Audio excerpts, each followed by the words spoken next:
not just a case. You're not just a client. You're a person, and you deserve support. You deserve simplicity.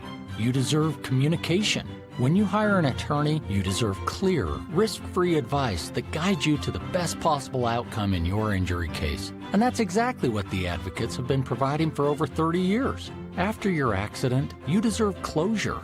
You deserve compassion. You deserve peace of mind. You deserve an advocate. This is the Monty Show, the truth in sports talk streaming. When you want unbiased opinions about your favorite team without the spin, all you have to do is find the Monty Show, streaming live and available 24 hours a day, 7 days a week on YouTube. And now, here's Monty. Hey, the Monty Show live on Wednesday, June 11th, 2025. Ooh, big juicy show today. Everybody's all fired up about the Pac-12 and revenue sharing and NIL. I must have got 5-6 conversations today about what's going on in the Pac-12 and can Texas State save the Pac-12? You know, it's really interesting to me how much relevance the state of Texas continues to hold over the game of college football. It's unlike any other thing that we see in professional sports anywhere. The state of Texas largely determines the fate. As of today, if you think about UT Austin, number one team in the country right now, University of Texas football, number one. You look at the Texas State UTEP, your mom argument about how, hey, Pac-12 needs UTEP, Pac-12 needs Texas State, Pac-12 needs UTSA. Like, you look at all of the football in Texas and the dominant position that it holds. It is rather remarkable to me that I think college football runs through the state of Texas. And I know that probably frustrates people, but I'm not even sure there's an argument to be made on the other side of that. Yeah, I mean, not really. I mean, I think when you look at the quality, you can't really dispute that. I mean, obviously, if you want to talk about national championships, you can kind of have that argument, being that a team from the state of Texas hasn't won a natty in a minute. But, I think that, I mean, football in Texas is doing well. There's no question about it. And, I think obviously there's a ton of different levels and layers to football in Texas. But, the beautiful thing is that, when you look at the total picture, like, it's hard to be like, yeah, there's another state that's putting out that many teams and recruiting that many players. And, there's another, state that's got, 10 different teams in it or whatever it is in the state of Texas. Like, I mean, it's just kind of hard to beat that. So I think, when you look at college football, when football in the state of Texas is going well and they're playing well and winning, I do think overall that's better for the sport. Well, and I think the sport is in a very transitional period. And until this house settlement nonsense, all the lawsuits around NIL, the house settlement, now there's lawsuits about the settlement of the house lawsuit settlement and stuff.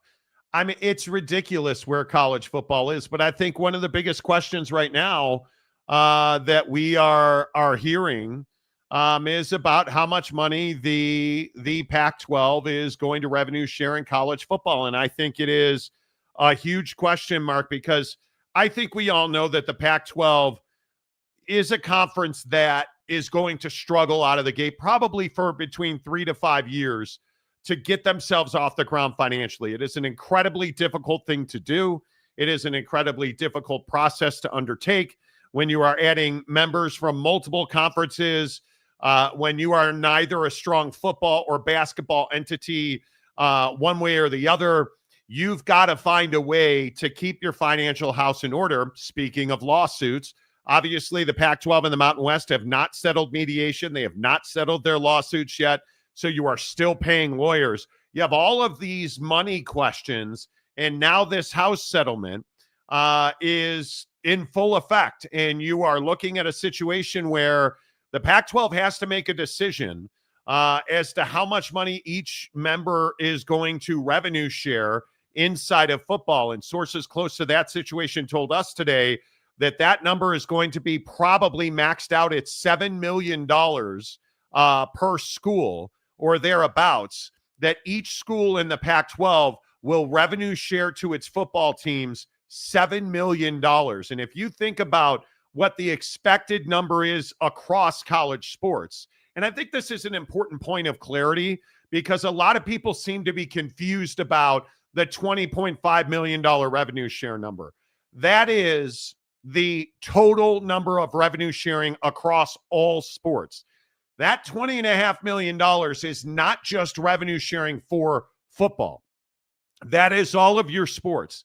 And it is believed in most corners of the college sports landscape, that $20 million at the upper levels will be probably right around $15 million in college football, $3 million in college basketball, and the balance to all of the other sports in your athletic department.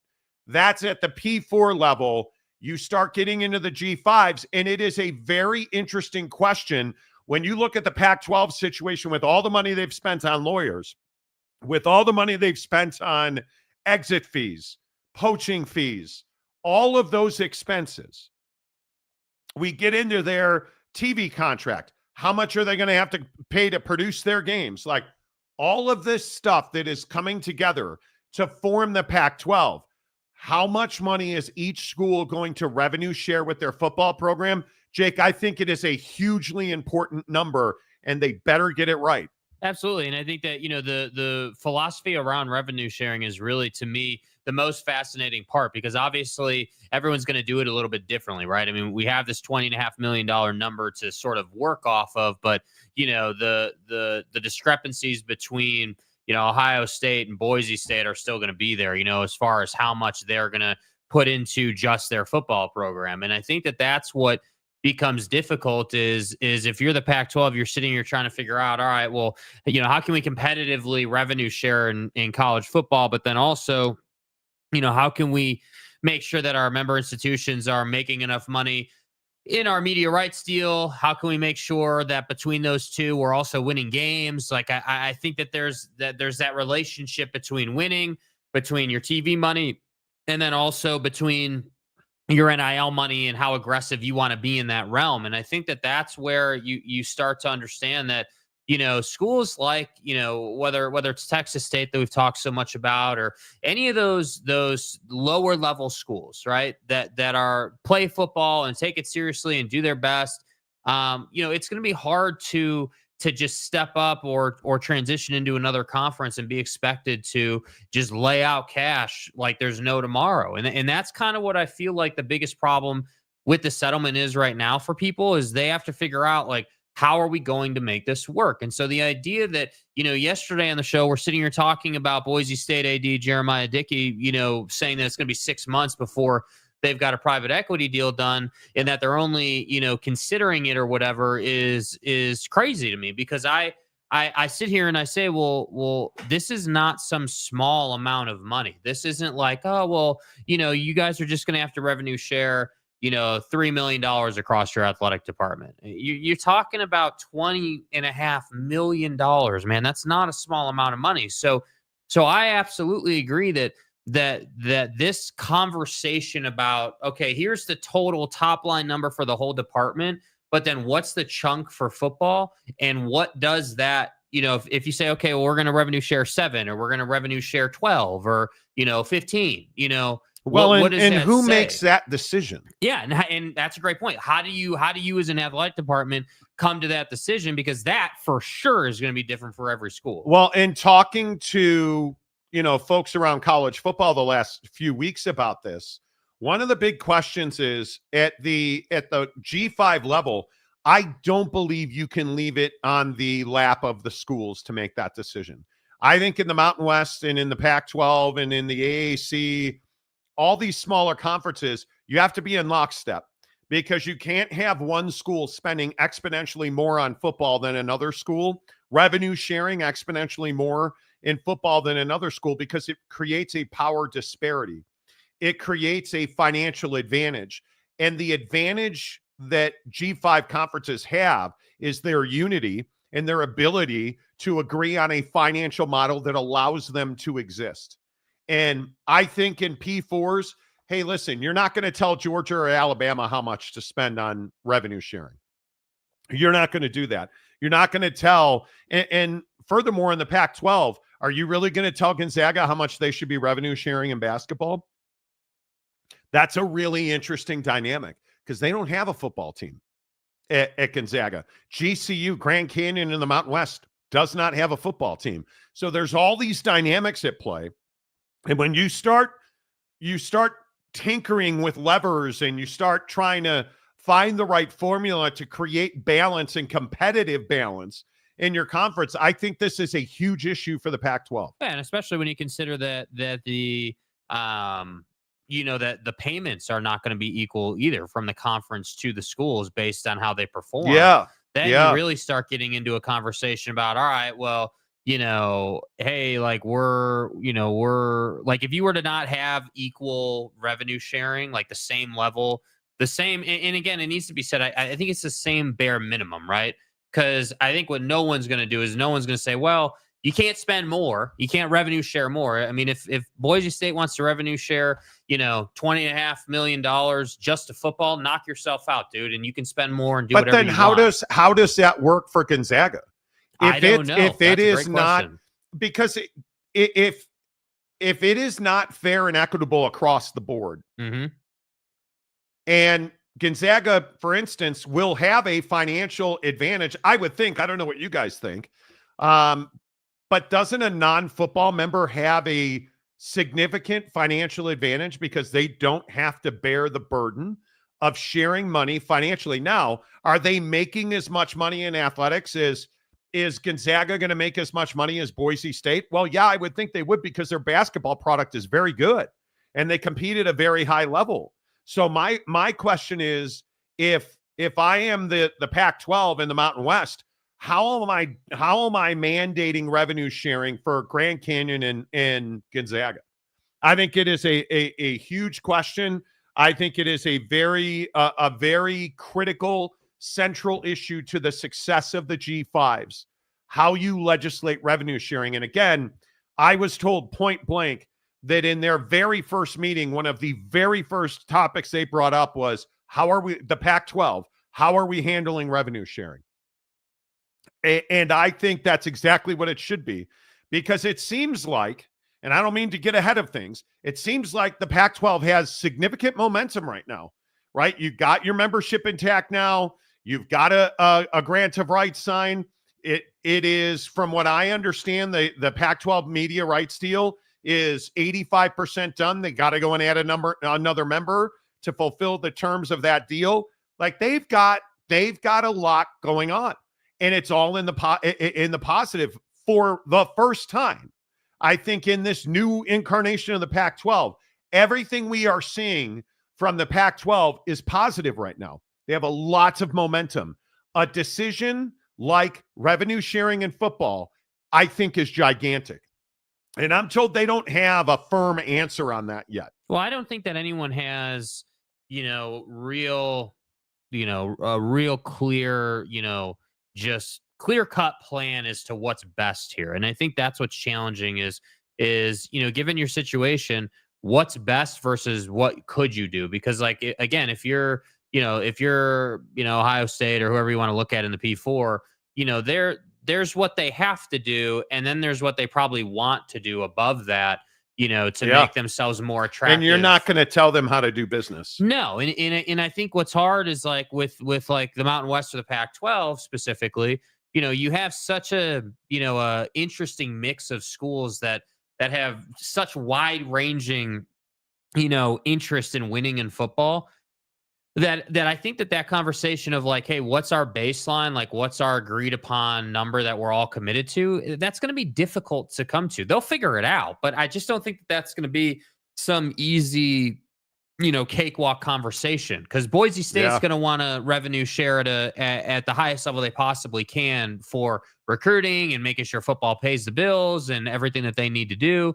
Whereas, Utah State's probably not as interested, with all due respect. Like, I think you have other schools that are not going to be as willing to just throw money into revenue sharing. And I think that's what's difficult, because you're literally saying to schools like Utah State, just them being the example, hey, well, theoretically, you're not going to make as much money in this conference as Boise State would, and we're going to ask you to pay the same bottom line. Like, that's what becomes difficult, but that is the reality of it. So I that's what I'm saying. I just don't think it's that easy. I also think one of the unspoken truths about relationships, especially relationships that are this complex as you have in college football conferences, you have to get on the same page with your membership if you're the Pac-12. Because how many times has money broken up relationships? A lot, a whole lot. And I think you're looking at a situation where for the first 3 to 5 years of their existence in this new league, the Pac-12 is going to be financially strapped. So every penny that they can hang on to and keep in their pockets is a difference-making dollar figure. And I'm not exaggerating that. Having talked to, athletic administrators around these two conferences, one of the real considerations was, hey, if we go to the Pac-12, how much financial insecurity will we face for the next 3 to 5 years? During the term of that first grant of rights, how much financial instability will we be dealing with? And I think it's a really smart, analytical way to make a decision. Because if you are the Pac-12, you really sold membership on a lot of unknowns. And now you've got to go and get that media rights deal signed, sealed, and delivered. You got to bring in this mediation in a positive favor. And the exiting members of the Mountain West have to find a way to mitigate these exit fees, if at all, as much as possible. Because you don't really have a grasp on, well, how many of our teams are going to go to the NCAA tournament? What do those tournament shares look like? How many are we going to get a team into the college football playoff? Is that going to happen? That $4 million is a lot of money. Those tournament shares are a lot of money. And if you are the teams leaving the Mountain West, your shares stay in the Mountain West. Your shares for Gonzaga stay in the WCC. So it's very difficult to kind of project forward how many Pac-12 teams are getting into the NCAA tournament. How many Mountain West teams are going to get into the NCAA tournament in a league that has been, because the Mountain West, and I know a lot of people don't like the truth of the facts in these conversations, the Mountain West has been a very good basketball conference. They have routinely put multiple teams in the NCAA tournament. Will that continue going forward? I think that's an awfully difficult question to answer for the PAC and for the Mountain West. So you have all of these moving parts, and now you are trying to plot financially how much you are going to get back to your athletes. I think it is at a maximum $7 million per school. Mm-hmm. Especially early in this new entity of the Pac-12. I think you have to err on the low side because you have a lot of financial unknowns. And my question is, if you err on the low side, and let's say it is $5 million, can you compete with the rest of the schools on the West Coast? If your competitors, and I don't even mean just the Mountain West, I mean the Big Ten, I mean the Big 12, like if your competitors know that your very best players are going to take a financial hit in revenue sharing money to go to your university, they're going to leverage that against you. Yes, of course. And so my question is, how are you going to math that out? What equations, what formulas are you going to use to determine what you can and cannot afford to revenue share? Do you see how impossibly difficult that is? You better win, bro. I'm saying, like, I think this Pac-12, it's just so difficult to do what they're doing. Frankly, I don't know that we've ever seen a conference come together like this. Yeah, and I hope we get to hear Teresa Gould talk about what the end goal is for the Pac-12, what the mission is, because You don't embark on a path this difficult without having a real serious understanding of like where you're trying to go and what you're trying to do.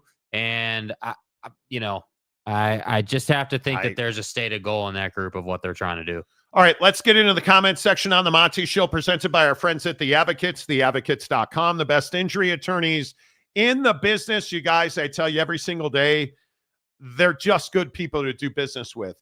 And I can tell you, when you get into an accident, and we are in the 100 most deadliest days of the year, from Memorial Day to Labor Day, if you're out riding your motorcycle, if you are out riding your bicycle, if you are traveling for holidays, if you are getting hurt at work, getting hurt on your commute, you need people who have seen your situation before and they know how to navigate the shark-infested waters of the insurance claims process. Give it to The Advocates. Hand them your claims process. They will fight for you. You will get what you deserve, because you certainly didn't deserve to get into the accident. You didn't deserve to get hit while you were riding your motorcycle or your bicycle. You didn't deserve to get hurt while you were working. You do deserve an advocate to fight for you. And the best part is, it doesn't cost you anything out of pocket, ever.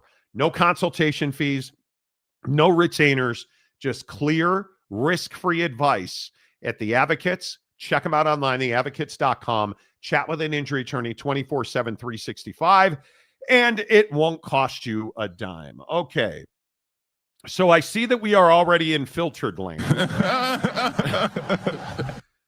I feel like every day we're setting a new record for how quickly somebody gets filtered. This might be the new record. I mean, it's only been 23 minutes into the show, bro. How many comments in is that? 1, 2, 3, 4, 5, 6, 7, 8 comments in, and Conundrum gets filtered. Yes, you did. Yes, you did. How did you AAR getting filtered? Like how could you possibly doing? What are you doing? Is it that difficult, you guys? Okay. Every time we talk about the Pac-12, people lose their minds. People absolutely lose their minds, and I guess I just shouldn't be surprised. Mr. Preston, how the heck are you? America's favorite auto mechanic. Good to see you, sir. Big Blue Horses, hello. Welcome to the nightmare. Yes, everybody, please hit the like button. Big shout out to all of our audio podcast listeners. Audio podcast is doing great. We really appreciate it. We just relaunched with our friends at Hubbard. Hubbard Radio now handles all of our podcasting. You can find it anywhere you get a podcast. Apple/iTunes, iHeart, Spotify, you name it, wherever you get your audio podcast.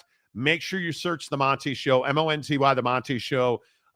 Then come on over to YouTube, hit subscribe, give us a thumbs up. It really helps the channel grow. TJ Beck, financially, how could they even start to revenue share at the Big 12 or the ACC level? They aren't even close to the Big 10 and the SEC. Well, and I think this is a really legitimate conversation, TJ. I think you're exactly right. G5s were never revenue sharing $15 million to football, right? That $20.5 million number does not apply equally across the board. It is, in my mind, when you look at the different levels of financial, money, not how many university athletic departments can afford to say, okay, we're giving $20.5 million. Nobody in the G5 can unequivocally say that. So that sliding scale we always talk about, but when you start looking at how much money are you going to revenue share in football, this is where the haves and the have-nots come in. This is where being the Pac-12 in specific here, the meltdown and the absolute unnecessary destruction of one of the best athletic conferences in the country should never have happened. And everybody the other day, it was trying to make the argument that, oh, Teresa Gould's on the conference call with Greg Sankey. We're a power conference. Does anybody know why they were on the conference call? Why was Teresa Gould on that conference call? Well, because when this lawsuit started, what was the Pac-12? Well, it was a full-fledged conference where you were named in that lawsuit. Yes. So Teresa Gould was one of the plaintiffs in that, or the defendants in that lawsuit. It has nothing to do with the Pac-12 is going to be a power conference again. You have to be realistic about where you are.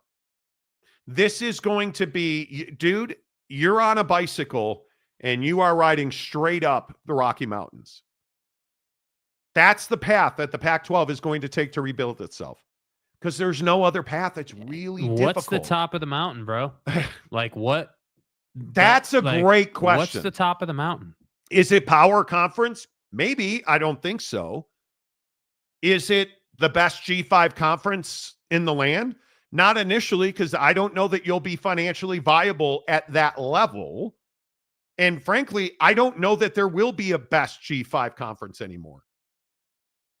I don't know that there will be. Yeah, I think it behooves the Pac-12 to try to be one of the innovators of a G5 system. I think that, you know, I don't, and again, this is where I say I wish we heard more from Teresa Gould, but you know, like, it's going to be difficult, damn near impossible. In fact, I would say it's just not going to happen where you would get back to being considered a power conference just because of where everything's going. And again, I'm a big proponent of, you know, hey, if it benefits other people for you to be a power conference, then maybe we look at that, but it doesn't benefit them. So why would they do it? And that's where I say, like, you know, the Pac-12, I do think has a good opportunity to make a run at being the, you know, big air quotes, best G5. But the problem is that by the time you're able to get to that point in your process, college football will have changed again anyway. I mean, I really don't see how, given what we know about their financial picture, I don't understand how you would even be in the running for best G5 inside of probably 2-3 seasons, just because if you think about it, the first season out as a conference where you're, you know, playing games and doing all that, like, if you don't win in that first season, you're just pushing back. It's like what we talk about with Cooper Flagg not going to the NBA, right? Like every year he stays in college, you're just pushing back, you know, becoming profitable. And that's what they're doing if they can't win right out of the gate. So I'm telling you now more than ever, like, all you Boise State fans, I don't think this may have dawned on you yet. You thought that you had a cool story in the Mountain West and there was pressure to win in the Mountain West. Bro, you're being counted on to be the absolute provider of this conference. That's right, dude. Like, you are being counted on to win in football and basketball. And listen, I think Boise State can do that. Boise State's made an incredible financial commitment to athletics. It is one of the truly good stories in small college athletics. And I there's no reason that Boise State can't be the flagship member of that conference. But we know how it is. Like, and I'm not trying to be negative. I'm just saying, if we're being honest about this, you just had the best year you've had in how long? Like, before this past season with Ginty, I think Ashton Ginty made you nationally relevant because of how well he played, how dominant he was on the field. The problem is that did not bear out when you got to the playoff. And if you're Boise, I think it's going to take some time to get to a point where you can compete every year to be the best G5 football program in the country. You would think it'd be right away, but financially they're going to go through an adjustment period. Right. I'm not saying they're going to take a step back. I just think they have to get through the unknown. And then you have to figure out, like, because again, we don't know the exact deal that the Pac-12 and the people of Boise State made. We're told very, very passionately by multiple sources that Boise State's getting an unequal revenue share in the positive, that they are going to make significantly more money than most of their constituents in the Pac-12. Justified. Completely justified. They've earned it. Right. But my question is, what does that mean for somebody like Oregon State, who I think has continuously and consistently done the right thing and just gotten penalized for it? I think that Scott Barnes did everything he could do to try and keep that conference together and just held on for too long. And I understand that Oregon State, you look at the money that Oregon State was spending to bolster their athletic department right before the Pac-12 collapsed. Research Stadium is a gem. It is a great home field. But it's just so heartbreaking if you are Oregon State, because frankly, you're pretty much in this position not of your own doing. And now you're in a place where Boise State's going to come in the Pac-12. Is Boise State going to get a larger share payout than Oregon State and Washington State? Great question. I don't think we'll know that. And I don't know that they're ever going to publicize that. And I am very curious to see, when do we find out? When does the tea get spilled on the grant of rights and the contract in the Pac-12? That's what I'm waiting to find out. Oh, it's supposed to be at the end of March, so we're still waiting. Well, I also think, listen, JD Wicker's your idiot cousin, who just walks around saying and doing stupid stuff constantly. That's who JD Wicker is. I write him off. I push him aside. There's some really good administrators in this league, in the Pac-12. There's some really good administrators. There's some really good athletic departments in this league. Save San Diego State. Yeah. But you've got to start making pragmatic moves to not only solidify where you are today, but begin to rapidly build and shrink and shorten the curve to being a fully operating, revenue-generating, financially stable entity. Because you're probably 3 to 5 years away from that right now. That's the reality of it. So we'll see. I don't know what happens there. Timothy O'Hara, hey Monty, I'm not at the Mountain West is no longer what is. I don't know what you mean. I don't know what you mean. Are they a one-bid basketball conference? Why would they be? Now, just re-comment and smooth that out a little bit, dude. Yeah, I don't know what you mean. But Texas State, Monty. No, but Monty's. Texas State fan just doesn't want to understand. Your singular best, highest value is that you could be an eighth full member who plays football. Yes. That's what your highest value to the Pac-12 is. It has nothing to do. And there's nothing Texas wrong State with fan. that. No, there's not anything. There's nothing wrong with that. And I think, but I think the reason I say that is because I think that's the mindset that Texas State fan is in. Is like, oh, well, that's some indictment on us. And it's like, no, dude, that's not an indictment on you at all. Yeah. Big Pontiff. The disparity would favor non-football schools like Gonzaga. I think it would. Totally agree. Do you guys understand how expensive it is to play college football? You don't ever think about things like insurance. Do you guys know what the insurance rider on football teams is? It's obscene. Do you have any idea just what they spend in bus rentals to move their equipment, to pay an 18-wheeler to drive across the country week in and week out? Do you know how expensive that is? Like, it is. And when you get down to the Texas State level, think about how much football costs versus how much money is GCU and Gonzaga saving by not playing football and being dominant basketball programs. I mean, it's hard to look past it. It is hard to look past it. Luis Moreno, isn't bringing private equity firms into sports illegal? It is not. I mean, some of these schools are owned by the state they reside in. Right, but you also have antitrust exemptions. You also have status exemptions. And when you look at the legalities, there's a reason Greg Sankey and Donald Trump are playing golf. There's a reason that we're seeing legislation happening, because it's not a matter of will private equity come in. If you are going to compete at the upper echelons of any college sport, you will be using private equity to do that. Yeah, and I think the biggest question with private equity is just what the actual deal involving private equity looks like. Because, again, I think, the biggest concern so far that's been voiced by people in the industry is okay, if a hedge fund of sorts, invests $1, they're doing that because they want to grow that dollar, obviously. So what happens if that dollar shrinks? Like, what happens if their investment goes the wrong way, or like, you know what I mean? Like, that's what I think people need to figure out. And, private equity is great. I'm all for it. I think the sport needs it. I think the more money that's in the sport, the better everybody does, which I think we just need more of. I still think we're not anywhere even near the ceiling on how much money could be run through this sport to benefit more people.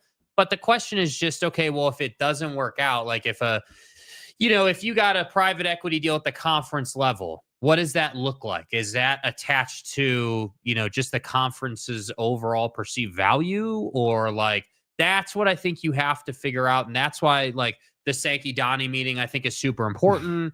Sankey-Donnie meeting. I just think that there are a lot of details in these deals that for a long time, I think were taken for granted because they weren't about college football. Like, private equity deals in real estate are about as straightforward as it gets. It's a very straightforward proposition.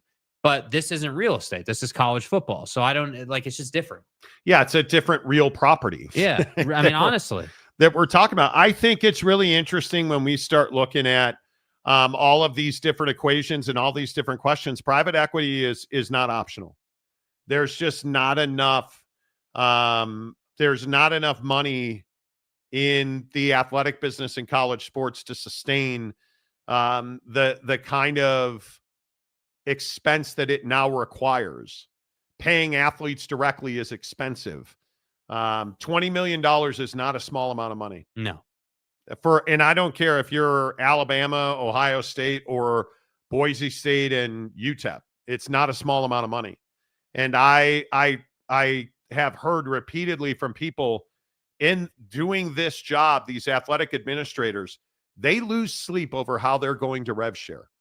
They're constantly thinking about the revenue share models. And I mean administrators like athletic directors, presidents, GMs of college football programs. They're losing sleep about how to revenue share the right way, because you are also writing contracts with players essentially. Mm-hmm. And you are not like this Title IX discussion in these Title IX lawsuits that are being filed against these motions to quell the House settlement because of Title IX. These are not small issues. No, and I think think is a wonderland of questions. I think Judge Wilkin wrote and said what she said, and frankly, said nothing about Title IX in certain instances, specifically so that it would be appealed and other judges would rule on it. And I think we are far from done with the House settlement. I understand it's approved and signed and everybody's on board. We are far from done with it. There is a long road to hoe in the business of college football. We're not close to the end of the road. And that's why I say, like, the Pac-12 has to make pragmatic decisions without a lot of necessary information. That's just the reality of their situation. You can fight that, you can hate that, or you can lean into it. And again, this is why I say you can't leave it to the individual universities at the G5 level, and specifically not in the Pac-12. And again, I'm told that it's one of the first things they talked about when it was time to get down to the business of, hey, we're a conference now. How are we going to proceed? One of the first things they talked about is, hey, we've all got to be on the same page revenue sharing. This has got to be a group decision because we can't have this school out exponentially outspending that school, because that's not going to work. No, it just isn't. So I think it'll be very interesting what that looks like and how all that plays out. But at the end of the day, I don't know. I don't think any of us know the real challenges the Pac-12 will face. What's that first landmine that they never considered? Because I think that's going to happen when you form an entity and you're trying to be as aggressive as the Pac-12 is trying to be. I mean, the Pac-12 production facility on its own, because essentially the Pac-12 network is dead, but the Pac-12, this idea that they're going to produce their own games, bro, if you're a supporter of the Pac-12, you want to get away from that. Yes, you do. It is so expensive. When's the last time we talked about what are things that are making the Pac-12 money? Because I don't really feel like we talk about that too much. And how is the Pac-12 going to make money? Where are the branding deals? Where are the TV deals? Where are the on-field logo deals? And who is paying those? Because we know the numbers, those numbers, the difference between putting a logo on the field in Boise and putting a logo on the field in, what's another mountain community, Salt Lake City or Provo. It's massive. You're not on national TV. You're not playing in the game of the week, right? So you're playing at a much lower level of finances. And you've got to determine, like, who puts a value on that? How much are you going to charge Jimmy's Pizza Shack for an on-field logo in Boise versus what you would charge them in Pasadena, Los Angeles, Seattle, Eugene? It's a completely different model that we've never seen before, because you're a new conference that's telling everybody, hey, we're the biggest, baddest MFers on the planet. Pay me how much money for that? That's the answer. I don't know. And we're going to find out, because they've got to start doing business immediately. Most certainly.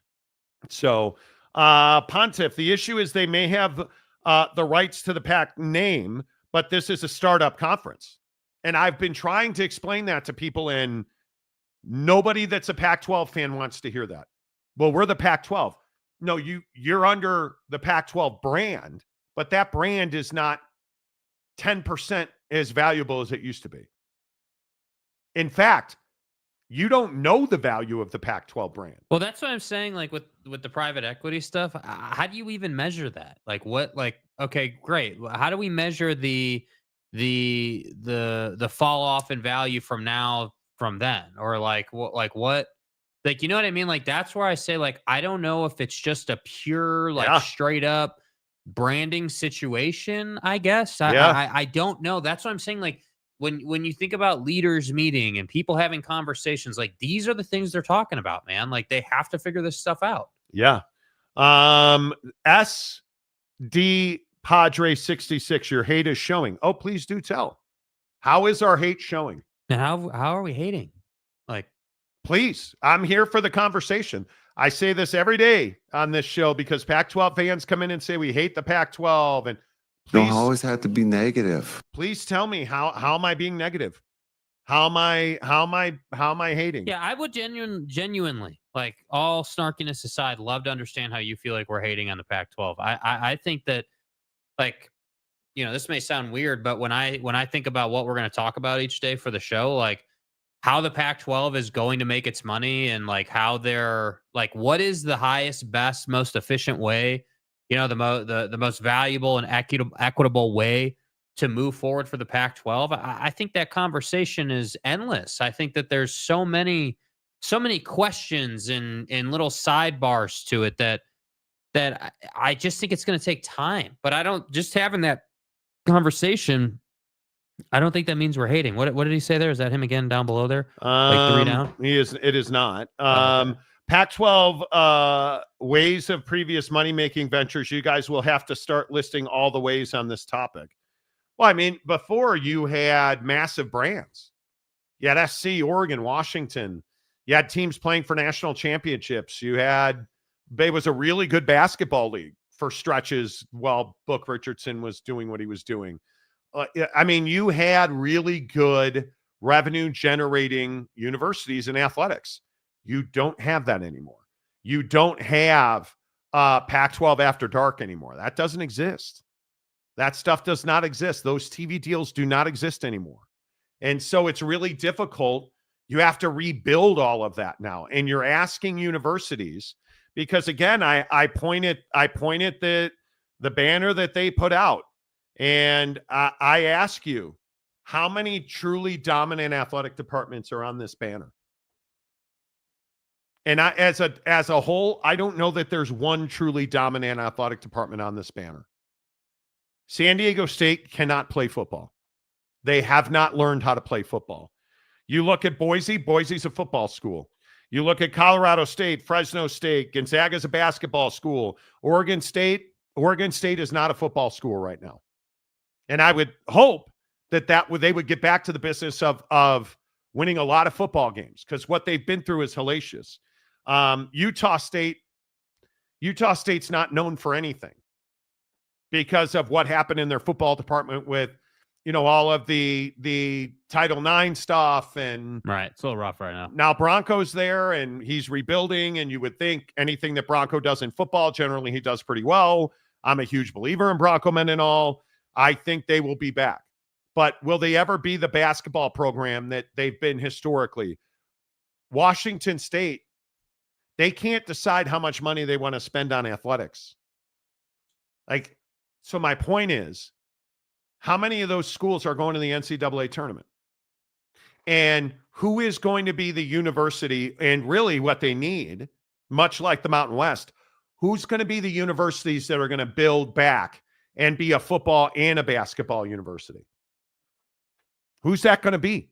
Great question. Because you need multiple universities in your conference, a la, I don't know, like the Big 12 and the ACC and the SEC and the Big 10, where in the Big 12, you're looking at BYU being one of the best football and basketball programs in the country. You're looking at, you look at the SEC, how many dominant football programs now have dominant basketball programs in that conference? A lot. You look at the ACC and you just understand that that's why the ACC has struggled, because their football programs are not good. How many years has it been one, maybe two teams? You look at the Big 12, and I think they're really fortunate that Colorado had a couple of good years here with basketball, and now Deion's there, and they're winning more football games, and they're on TV, and they're selling out. But they're not a championship contender at this point. Right? I mean, how are they making money? They're making money on Deion Sanders. Yep. That's how they're what's making one of the money. biggest stories this week? Deion's health. Not at spring football. Yeah. Come on, dude. Right? So my point is, you look at conferences like the Mountain West and the Pac-12, massive change in roster. You don't know who's going to be a dominant program top to bottom in those leagues right now. You have no idea. And we can sit here and we can say, well, hey, it's the Pac-12. They're all going to be amazing. Conference of champions. Okay, well, show me that. Earn that. Because I don't think you can say that. Chewy Gonzalez, breaking news, Pope Leo is a White Sox fan. Do you think we haven't talked about that at length? Breaking news. That's old news. Breaking news. Fuck that guy. Right? Like, Pope Leo. I hate the White Sox. And I'm a recovering Catholic. I didn't even know they were still a real team. They're not. Lopes fan Gabe for $5. What brand company is paying top dollar for the ghosts of the PAC glory in 2025? Oh, yeah. None. And I think that's harsh, but Not wrong. But not wrong. You're going to have to earn that. The Pac-12, and I know it's not popular, and I know Pac-12 fan doesn't want to hear it. The Pac-12, I mean, you haven't even gotten shot out the pipe yet, kid. It's not like you're germinating. If you felt these balls, right? Like you're not truly a conference. You haven't played a snap. And Pac-12 fans tend to get obsessed with, well, look at all the brands in the conference. We're way better than the Mountain West. Okay, on paper, that might be true. But can you, again, tell me who's the dominant brand on this chart? It's probably Gonzaga that you're best known for. And if we're going athletic department across the board, can they be if they don't play football? Because their other basketball down pretty good in Spokane. Yes. Right? I look at Boise. I have a lot of respect for Boise. Colorado State, no. Oregon State, not right now. San Diego State, absolutely not. If San Diego State had a better athletic director, they would be a force to be reckoned with, but they don't, so they're not. Correct. Right? You look at Utah State, we talked about. Washington State's a great example of this. Washington State does not have synergy about how much money they should spend on athletics. They have had everything from staff and faculty sit-ins and fights and budget meetings, and they're not on the same page. So this conference, and I know the best conference anybody's ever seen, you have no idea how these athletic departments are going to perform because they don't know how they're going to perform. Can any of those athletic departments honestly say that they're ready to pay coaches top dollars to come to their university? Nope. Because you have no guarantee. The reality is you have no guarantee that you're going to make more money in the PAC than you made in the Mountain West. You can't guarantey that. Yeah, it's all just fugazi. It's all just like, hey, you are guessing. We think we'll do this, or like, you don't. Yeah, there's no tangible way. You are guessing. Yeah, you are guessing. Plain and simple. And you again, are guessing. I want to go back to that comment. That's not hating, bro. That's just the reality. Like, I never once have said that I hope the Pac-12 fails. That I'm not on that side of it. And really don't really have a feeling either way about the Pac-12 or the Mountain West. I'm just simply saying, hey, for a conference that was born out of the negative impact it had on another conference, dude, you have to start answering some of these money-making questions. I mean, at some point, rent's due for everybody, and that's kind of on your doorstep now if you're the Pac-12. Yeah. Again, Padre, you keep saying the same thing. We hate the PAC. In what form or fashion have we demonstrated we hate the PAC? And I ask this of every Pac-12 fan who comes in here and says that. Oregon State fan, who is routinely one of the most red-ass fans and most gets banned in the comment section, What have we said that makes you think we hate Oregon State? In fact, I think if you listen to the show on the regular, it's just the opposite of that. What you can't name things we've said about the Pac-12 that we hate the Pac-12, but yet you just keep saying this is a PAC-hating channel. You can't tell me what I've said or what we've said to hate the PAC. So until you do that, I'm not going to read your comments anymore. Yeah. I mean, it is beyond me. It makes my head shake when you can't take your emotion out of the success of that conference and say to yourself, what are the real issues the Pac-12 are facing? Because I'm telling you, we talked to people in that conference and in the Mountain West and around college sports who know the real challenges that specifically the Mountain West and the Pac-12 are facing because of the actions of the Pac-12. We know the financial hurdles the Pac-12 is going to have to overcome. Do you guys understand that they still have not gotten through mediation? Still working on it. Not through mediation. That's one of the biggest financial questions that conference has. If they've got to pay tens of millions of dollars in poaching fees, do you understand how damaging that will be to the Pac-12? Do you understand on top of that money that now won't be going to the new members, the members leaving the Mountain West, if they're on the hook for tens of millions of dollars in exit fees, do you know how damaging that will be to those universities? And again, that's not hating to say that. That is the reality of the situation. No, and the point is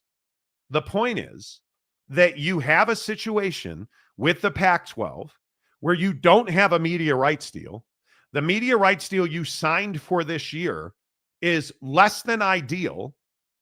And from what we understand and what our sources have told us, the media rights deal that I was told today is 85% teed up. It is simply a matter of, hey, who's going to be that next member? How are we going to structure X, Y, and Z? That deal is largely going to be on the CW for most of their football content will be on the CW, which isn't bad. It's just not every game on ESPN, which is what Pac-12 fans were telling you, which was never going to happen because they don't have the sunlight to do that. Right. So, and again, I am happy to tell you my belief based on conversations I've had is the CW. I think it'll be very similar where a good chunk of their online presence will be in the new ESPN direct-to-consumer platform. And I think it's going to be a matter of, my guess is it'll be between 3 and 5 platforms will carry Pac-12 coverage. And the bulk of the football and daylight hours will be on the CW. Mm-hmm. And my other guess is if that's the case, you're looking at between $6 and $7 million gross. But didn't you say at the beginning of the show that we're thinking it's going to be somewhere in the neighborhood of $5 to $7 million in revenue sharing? Yes. So let me get this right. Your media rights deal is paying you, 7-8 mil gross, and you're required. The thought is you're going to be required to revenue share $5 to $7 million. So you can start to put the puzzle together here about, hey, we're going to need to make some money, not some money, a lot of money outside of our media rights deal to go ahead and cover revenue sharing. That's what I'm saying. That's what concerns me. Yeah. It concerns me that you're either going to have a private equity piece and you're going to have to win a lot. Like, I know I keep saying that, but that's how you make money in sports. You win. You get shares. You get more brands to sign. You have to schedule outside the Pac-12. Yeah. You have to do Boise at Oregon on a regular basis. And that's going to be more and more difficult to do if conferences, if the SEC now is playing 9 games and everybody's playing 9 conference, those games that shrinks. Yes. And you don't forget, Notre Dame is trying to schedule the SEC as much as possible. They're business partners. Notre Dame represents a big game for people. Anyway, all of this to say, we can sit here and say, hey, we hate the Pac-12. I don't. I'm just a believer in telling the truth. And the truth is this conference has an uphill battle financially. And I think all G5s do with this revenue sharing number, because in most situations, the question is, are you going to pay more in revenue sharing in football or TV rights distribution?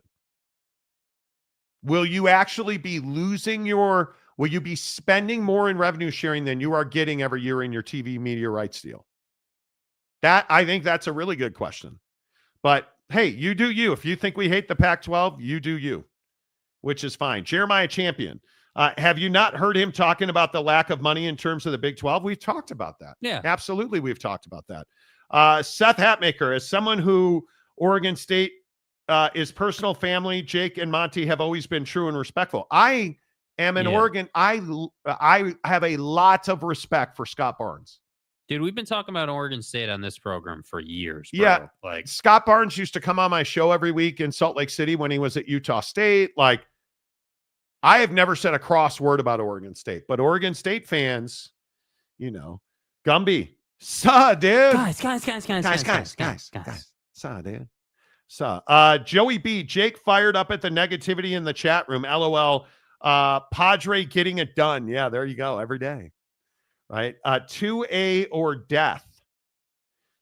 Questioning the viability of the PAC is not the same as hating on the PAC. No, it is not. Couldn't agree more. Reister JP, Texas State fans will save the Pac-12. Well, because they travel. As the seventh America's team. It's the 7th best football program in Texas. Right, Texas. As a Texas State fan said on the show last week. That's what they do. O'Hara says San Diego Padres is the San Diego State athletic director in disguise. Could be. Listen, San Diego State, JD Wicker's got to go. And if you are not yelling that from the highest heights at San Diego State, you're out of your mind. This guy has steered you wrong from the get. Biggest kick in the balls you'll ever get. He has routinely overtalked himself. He has routinely overstayed his welcome. He has routinely demanded the pro rata he believes that they deserve. But then rescinded it and claimed they never sent it. And made your president look like a fool. Come on. Chuck B. Luis, whoa. Fight on Natty. No more PAC talk. Can we at least talk about the Hindenburg? Well, under the title of things that didn't quite work out. Yeah, taking Angel Reese last night. Well, you better not have a career night, Angel. And boom, Thanks, had a career dude. night. Luis Moreno, Fresno State has the best attendance, best energy. We'll see. Yeah, we'll see. Fresno State, the problem is Fresno State has financial issues related to the California state system. And again, I don't hate Fresno. I just don't believe that Fresno is a market, and Fresno State is a university that can be a cornerstone of a conference. It's just not. Nobody thinks about Fresno State football. Nobody thinks like you just don't. And now having it in the Pac-12, you think we're going to think about that more? No, I don't think so. You got to spend money. So it is what it is. San Marcos and Olive Garden, NIL deals galore for Texas State University. right? Hey, man, if I can get free breadsticks, hell yeah, I'll wear your T-shirt. Yeah. Right? SD, no, you started this by being emotional. It is what it is, man. I didn't even see what he said. Because like I said, until you give me a reason as to why we hate the Pac-12, I'm not going to read your comments. I'm just not. So, Chris, San Diego State. We are. Well, hey, can you guys imagine how much better of a position San Diego State would be in if they were winning football games? Mm-hmm. And I'll ask the same question about San Diego State I always ask. How are you not winning games? You have a beautiful stadium. You have a really good corporate partnership for that stadium. You're in a football recruiting hotbed of Southern California. It's San Diego, where golden cleavage is everywhere. Like the women, the women at San Diego State.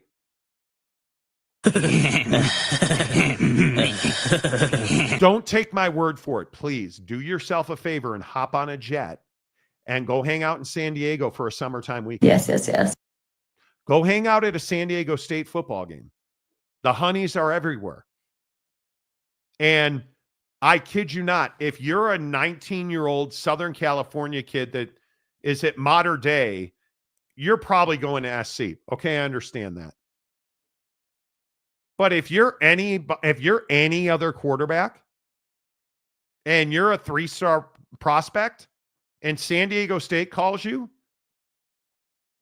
how are you not going there? Oh, it's because you don't win football games because you don't spend money and you have J.D. Wicker who won't stop talking. Right. San Diego State should be a dominant athletic department. Do you understand how much they should dominate all the time in baseball? Remember Tony Gwynn when he was coaching? Like, bros, San Diego State should be a dominant athletic department, but they have terrible leadership. So they're not. San Diego State softball. Do you know the hotbed of talent that Southern California is for stick and ball sports? Yes. I mean, yes. How do you let them get away? How does that happen? I have no idea. Still cannot believe Wickerville turned down a Big 12 offer, bruh. Seriously. Among other things. Big Blue Horses, U.S. Open, baby. Oh, we're going to talk about that today. Jake and I are diametrically opposed on Oakmont. I am not here for if I will be so disappointed. I love golf. I think you guys know that. Nobody has anything to say about the shirt today. Yeah, my shirt is great, dude. I mean, it's a white shirt. I thought it's by wearing than black. This is like the loudest polo shirt I have.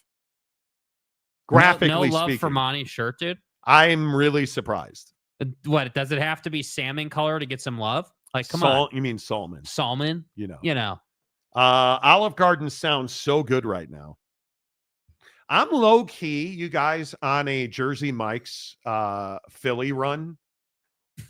I'm telling you, the Portobello Philly with onions and mushrooms at Jersey Mike's. Best. I wish they had sourdough. They don't, so I get it on whole wheat. Everything else I put on rosemary at Jersey Mike's.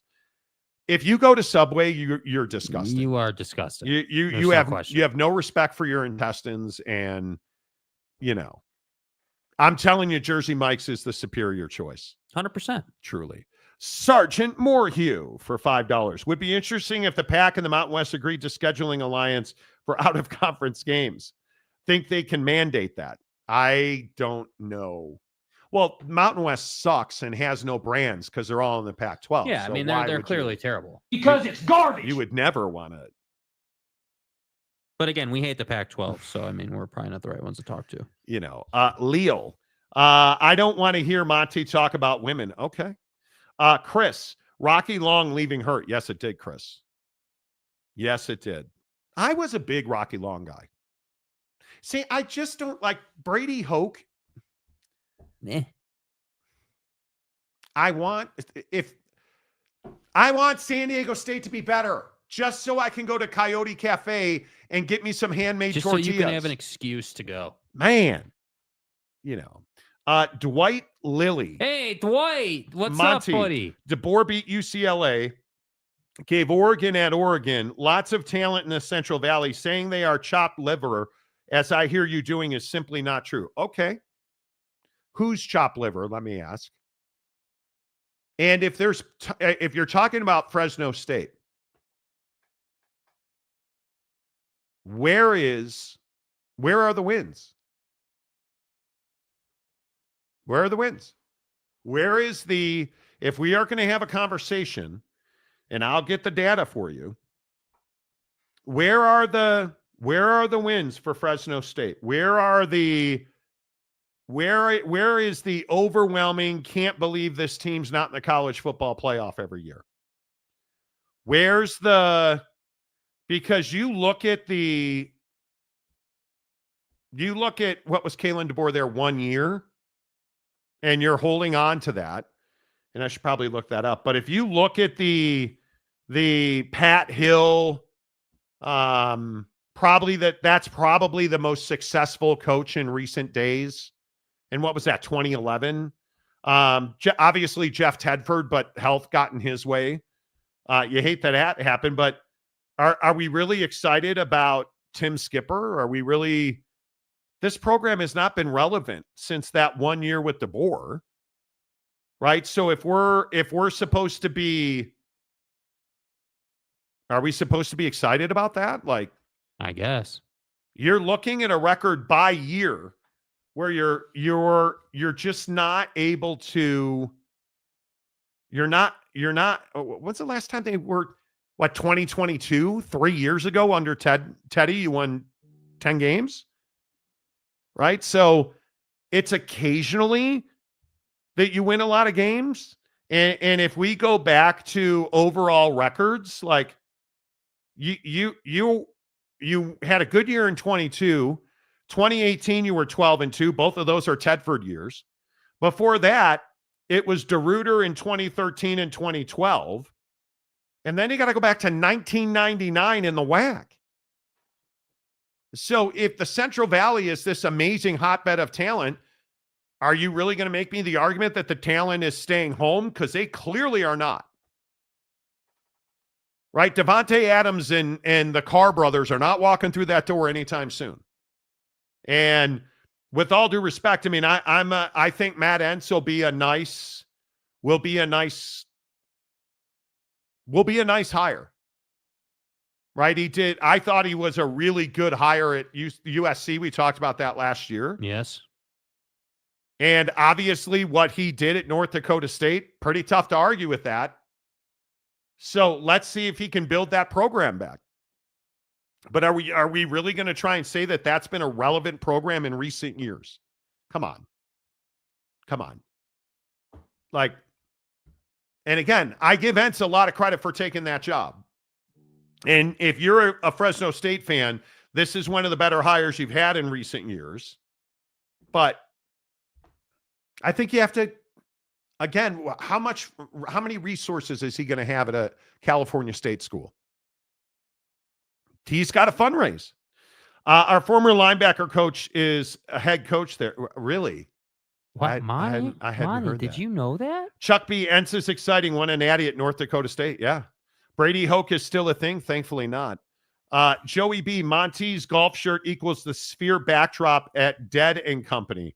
Shrooms kicking in, Yeah. Hey, I like the shirt, dude. I'm not even trying to hide. I wore it intentionally. It's like cocktails and wine and strawberries and, I'm not hating on it. I love it. The Fresno State going to tank because no more Tedford. Entz is a really good hire, as I said, or supposedly it would seem he's a really good hire.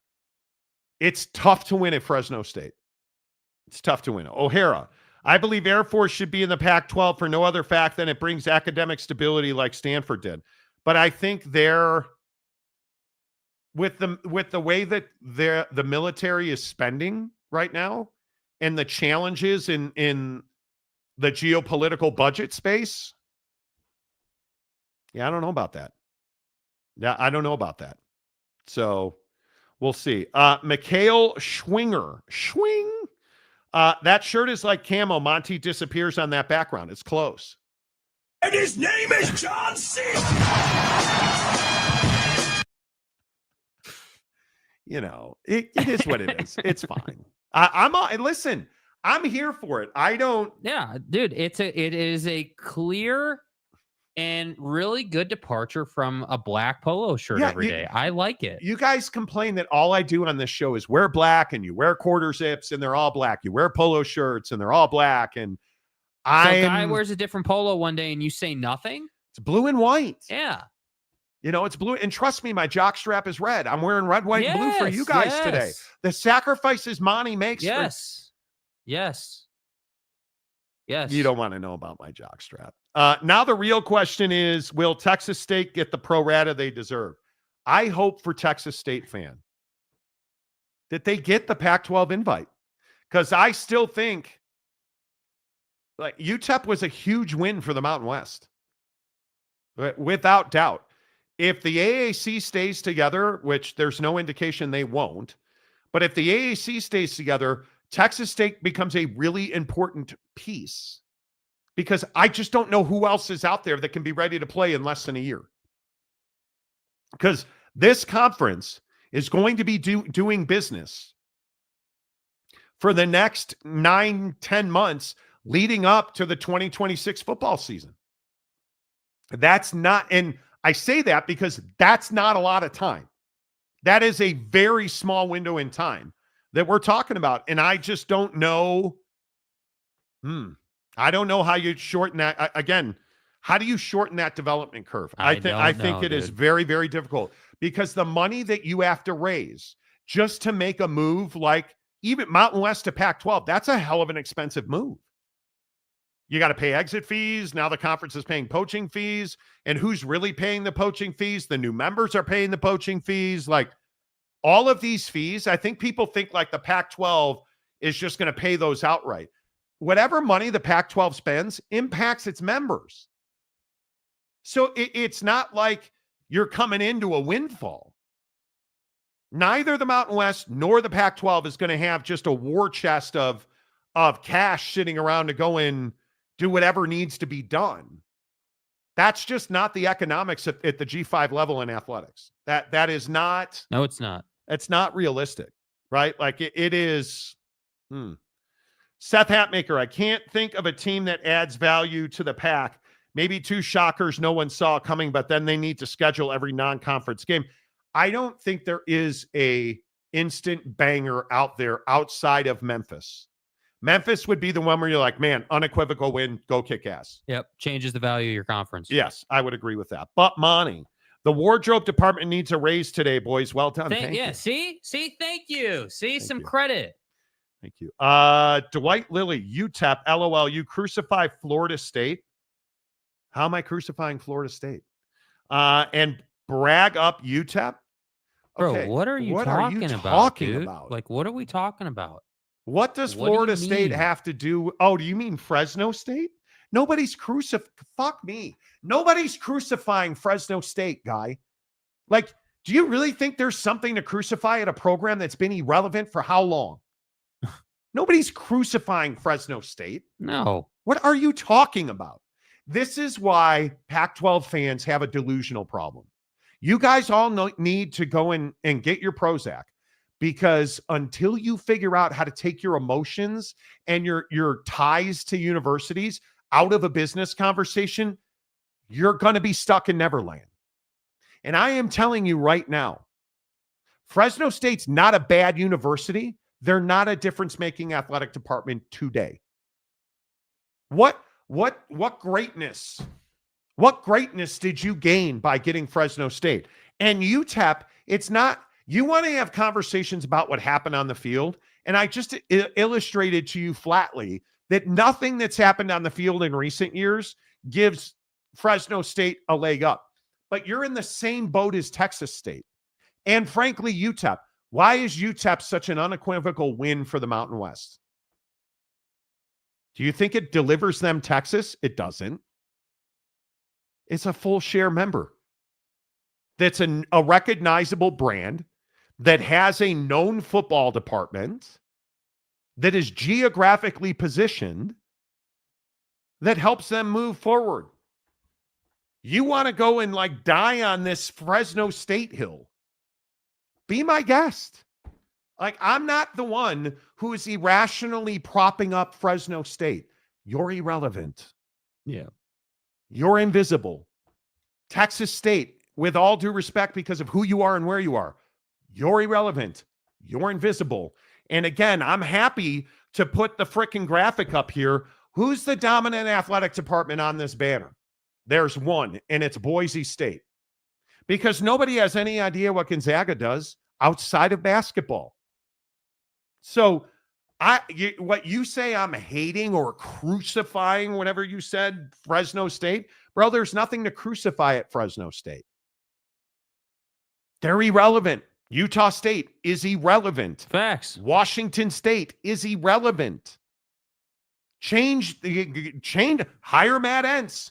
Go recruit a bunch of talent. Because as you said, I think you're the one who said, oh, the Central Valley is ripe with talent. Get it? See what I did there? Ripe with talent. Dude, that's a farming reference. Because those of us that used to live in Sacramento and Stockton and worked in San Francisco and lived in Los Angeles and understand. You hate Fresno State. You're not a Fresno State guy. Yeah. You don't hate Fresno State. You know what the issue is? You don't think about Fresno State. Nope. Not on your radar. So you go get all emotional with yourself. Again, the word is uppity. Yeah, go get uppity with yourself, man. Go to the Diddy party. Bring your baby lotion. Go to the Diddy party. I don't know what it is so weird to me that you're trying to make the argument that I'm crucifying Fresno State. Facts don't crucify. They just are the facts. It's the reality of it. David Persons, Texas State will be what Rice was to the old SWAC, Southwest Athletic Conference. All they are, always there, always in the bottom of the table, but they will be there. They serve one purpose, bro. And it's an important one. It's an important one. Monty Show first member, Maury Alvarez, says he was the first member. Was he actually the first member? Let me check. I can see. Hang on. No, it wasn't. Didn't we determine the other day? I don't think it was. Maury is in the running. Yeah.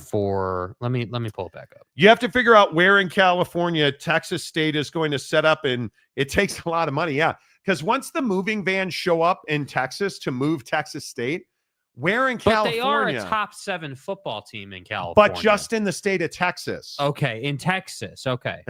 I was just curious. Yeah. O'Hara. Bronco Mendenhall, Utah State is going to be more relevant than Fresno State in the new Pac-12. I think there's a chance of that. Entz brings a lot of hopefulness and a lot of excitement. That's a big question. Ryan Dooley, I come for the sports talk. I stay for the polo styles. Well, that's right, dude. That's the obvious reason. I mean, come on. Callaway makes nice polos. Yeah. So I'm looking at our membership. Don't have a way. It doesn't tell me the exact date people joined. There's a group of, 6 of you who joined 29 months ago. I like it. So, I'll give you the crown. Wear the crown. I'm good with that. Maury Alvarez is sending me the clip from when he was the first member. Okay. Hey, if it means that much to you, bro. Hey, wear your I'm crown, good, dude. You're good. I'm good with it. That doesn't listen. We'll call you Fresno State guy. You know what I mean? You're the best. Why would you insult him like that? Wasikowski, I'm just laughing at all these small schools fighting. Yeah. It's hard to tell the difference between Fresno State fan and Texas State fan. It's, I just think that it is. Oh, no. What? What? Bro.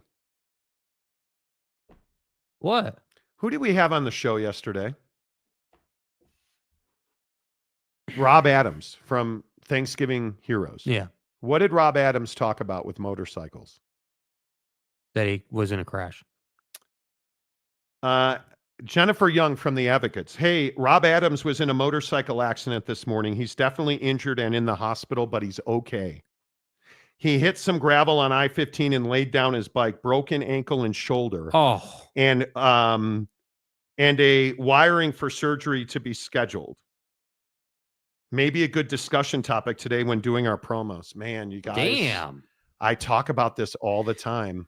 Dude, I have a friend who rode motorcycles at one time and does not ride motorcycles anymore because you just can't trust it. That's really, really unfortunate, man. How crazy is it that he talked about Rob Adams, who waiting on surgery? Yes. Rob Adams was on the show yesterday to promote Thanksgiving Heroes, thanksgivingheroes.org, partnered with the Advocates to raise $300,000 to feed the hungry. He said on the show, I'm pretty sure yesterday, that he was having second thoughts about getting back on his motorcycle. Yeah, well, what he was saying, I think he mentioned it when he was talking about the club that he was a part of, and he was. I'd have to go back and listen to it, but if memory serves, I think he was saying that he was considering going on like a ride, like a longer ride, and needed to kind of basically start riding again. To kind of get used to sitting like that and all that and whatever. Oh man, I mean, dude. I say it all the time about living in Utah, bro. There is construction constantly, and I know that's not unique to Salt Lake, but I swear there is always something happening. And when you're riding a motorcycle and there's loose gravel on the freeway, how do you plan for that? Yeah, you don't. And you wind up laying down your bike, and I'm glad he's okay. He's waiting for surgery, but. Again, this is why you need the Advocates, man. Like, that's just not your fault. But I'm just telling you, I mean, based on what she's saying to you, like, think about the injuries that we're talking about here. Like, yeah, you laid your bike down, you broke your ankle, and most of the time, and this is what happened to my buddy, when my buddy, like 5 years ago, laid his bike down. Broken ankle and shoulder. And everyone hears broken ankle and thinks, oh, well, you just, like, dislocated it, and they pop it back in, and then, just take... No. Typically, when you lay your bike down, you're shattering the ankle. And we know somebody who was riding their motorcycle and lost balance and essentially eviscerated their ankle on a curb. Yeah. And became an addict from that. Yeah. Like, motorcycles are very dangerous. You are not protected on a bike. Be careful. The worst happens, again, get to the Advocates at theadvocates.com. That's why, man. And not even because they're our partner here on the show, you guys. When you're out there, this is the 100 most dangerous days of the year. From Memorial Day to Labor Day is the 100 most dangerous days of the year. If you're on two wheels, a bicycle or a motorcycle, please wear your safety equipment. And the Advocates always say, hey, remind your listeners, be watchful, be mindful, keep an eye out for bicyclists, keep an eye out for motorcycles, because you just don't see them. And even when we have bicycle lanes, if you've ever ridden a bicycle, even if you're in a bike lane, man, it is dicey stuff. And it is the stories you hear about motorcycle accidents, they're gnar. So our best wishes to Rob Adams, man. Like, yeah, man, get well. Rob, get well. And listen, if you guys wind up in an accident, get to theadvocates.com, where you never pay out of pocket to get clear, risk-free advice. And if you're in the hospital, they can come to you. They can get on a video chat. However you need service, the Advocates are going to serve you how and where and when you need it, because they understand. And this is what I always talk about. God, can you imagine having a broken ankle and shoulder? No. God. And I just want to point out, and again, I don't know if it's be fact, but if you think about You lay your bike down and you did your ankle and on your the shoulder. freeway. That's probably on the same side of your body from Oh. laying it down. So again, can't move your shoulder or your arm. Your ankle's broken and you're in the hospital. Not ideal, dude. Yeah. Yeah. Dwight Lilly says, my brother-in-law was on a ride at Mount Rainier National Park and was killed on a motorcycle. Oh, no. Living in Las Vegas, it seems like weekly a rider dies on the roadway, Dude, right? Right? Seriously. I mean, Dwight, that's exactly it. Please be careful out there, you guys. It is so dangerous on two wheels. My wife is a triathlete, and she's always riding bikes, and it makes me incredibly nervous. And she's somebody who rides safely. She's always wearing a helmet, and at the very minimum, wearing a helmet. These scooters now with these kids buzzing around and young people on these, what do you call them, rental scooters where you just tap it with your credit card and you can drive for days. Like, you guys, I'm telling you, man, it's not your fault that cars don't pay attention to you, but please be careful. Be careful. That's crazy. He was on the show yesterday talking about it. And he said on the show yesterday, crazy, I'm hesitant to get back on the bike. Yeah, that's crazy, man. I guarantee you the advocates are working with him, and they're great people. When you're in that, imagine, like you said, having a broken shoulder and a broken ankle. On the same side of your body. You can't move like half your body without pain. You're in the hospital. The last thing you should be worried about is, how am I going to pay my bills? How am I going to get paid? How am I going to work? But what's the reality? You're laying in the hospital and all you're thinking about is, dude, I'm screwed. All you got is time. Yeah. Give that to the advocates, man. One of the best things about the advocates is they know step by step what needs to be done to secure your future. You just got to think about getting healthy. Can you imagine? I-15, for those of you who aren't in Utah or Salt Lake City, I-15 is your major freeway. It is an interstate. It's north-south freeway. It is 70 miles an hour, 5 miles an I would never speed. But it's a super fast freeway that they are always seemingly expanding. There is construction everywhere. You're on your motorcycle. You're probably driving to work, and you run into some gravel and you lay your bike down. Brutal. And you're not dead. You're probably in a lot of pain. Let the advocates handle the insurance company. Let them handle your medical bills, your lost wages, your all of it. You lay there and you rest easy because you called the advocates. Get to theadvocates.com. Man. Mapes, remember this with motorcycles, whether you were in the right or not, you lose. You always lose. Mm-hmm. That's exactly right. When you're on a motorcycle and you collide with anything else, you lose because there's no seatbelt. There's no passenger door, or like you're exposed. Yeah. So SD Padre got filtered, right? No. Nope. Did he get filtered? We did not filter him, certainly. I can't think of the last thing I can't see. We get a lot of comments, man. So at this point, it's hard for me to go back and look, but we certainly did not filter him. Unless he said something heinous or used a bunch of emojis, he won't be filtered. I don't know. VCVGO. Okay. This dude trying to prop up the Big 12 and came up with BYU dominant football and basketball. Okay. So since when? So did they almost win the conference and go to the college football playoff last year? I think they did. Did they go deep into the NCAA tournament this past March and April? I think they did. Did they get the number one recruit in college basketball? Yeah, they did. Do they have multiple guys in the last 3 years high in the NFL draft? Winning Super Bowls? I don't know. Kyle Van Noy? Puka Nacua? I think they did. Do they have multiple offensive linemen? Like all positions? I think they did. Are they putting guys in the NBA draft this year? I think they will. Like, what do you mean since when? What do you mean since when? Do they have one of the best NIL funding programs in all of college sports right now? Yes, they do. Clearly. Tell me you don't know about BYU without telling me you don't know about BYU. Equals Pac-12, y'all glorified G5 brothers. So now you're saying that the Pac-12 is on the same level as the Big 12. That's what you're telling me. There's not a Pac-12 football program, Oregon State and Washington State, but even in the new Pac-12 that would have beaten Arizona State last year. What happened, SMU? Cat got your tongue? Like, what are you talking about, dude? You clearly talking about with BYU basketball and football, but it's cool. Whoa, comments are you guys with all these comments.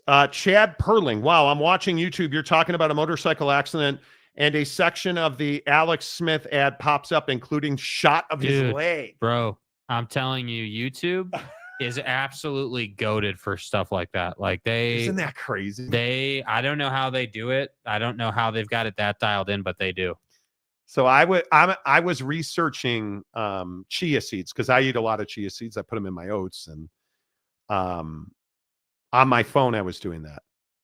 I walked over to my computer in my office. I opened up YouTube to watch a golf video, and what is the first commercial I got? Hey, do you know what chia seeds do to your body when you? They're undefeated. Love Muscle is it? Yeah, thank you. As it relates to motorcycles, there are those that have gone down and those that are going well.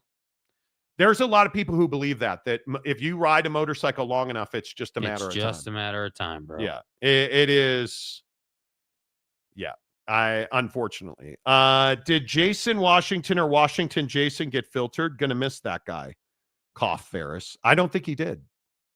The problem is people come in here and they want to be like, oh, you're a hater. And then we'll be like, okay, so tell us what we're doing. And then they can't say anything. And when they do say something like, oh, Texas State's the 7th best program in the state, and we give you like 12 that are better, or we give you facts, or it makes it tough. Artie Cat 0811, San Marcos, Texas here. That's amazing. Man. That's amazing. Timothy O'Hara, Albuquerque brings more to the Pac-12 than San Marcos. Well, the issue is, though, San Marcos, Texas is not a bad market. It's just not a... It's not Austin, bro. But it's... That's all. And Texas State fan gets their feelings hurt when I say this. It's not a market that makes you more money in a media rights deal. That's as simple as I need to say it. And we talked about this yesterday. You guys average, isn't it 21,000 fans or something? Something like that. And you had your buddy, the blogger, in here the other day trying to say that you were going to travel 15,000 fans or whatever he said to Pac-12 road games. It's like, dude, you guys get 21,000 fans at home games and you think 15,000 fans are going to go to Corvallis, Oregon? What sense does that make? Like, I could see if you're going to San Diego. Okay, but do you know how hard it is to get to Corvallis, Oregon? Do you know how hard it is to get to the Palouse? Do you know how hard it is to... You're not traveling 15,000 fans to a road game. That doesn't make sense. Someone has their YouTube ears on. You ain't even kidding me. You are not even kidding. Dang, I thought it was a chia per ad, Monty. No, chia. People are misinterpreting what I'm saying. This Pac-12 is not the old Pac-12, except for the name. This conference will have nothing to compare themselves to the old Pac-12. The sooner they realize they are not AP4, the better. Well, and I think they realize that. Fans don't realize that. Fans do not realize that. I think fans, I actually think fans know that, but they're just so damn stubborn and will never admit it because of their pride that it's just not. That's why we can't have productive conversations. See, I also think fans think in terms of, well, we won this football game, we're in, which is just not how decisions are made. It's a business proposition. And it's why red ass Texas State fan. It's not personal, man. But you can't come in and say, well, we add all this value and then tell me, well, we have 21,000 strong in every home game.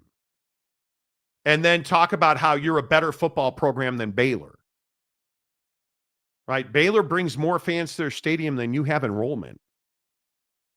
And then I say that, and you're like, well, what does that matter? Okay, then what'd you bring up attendance for?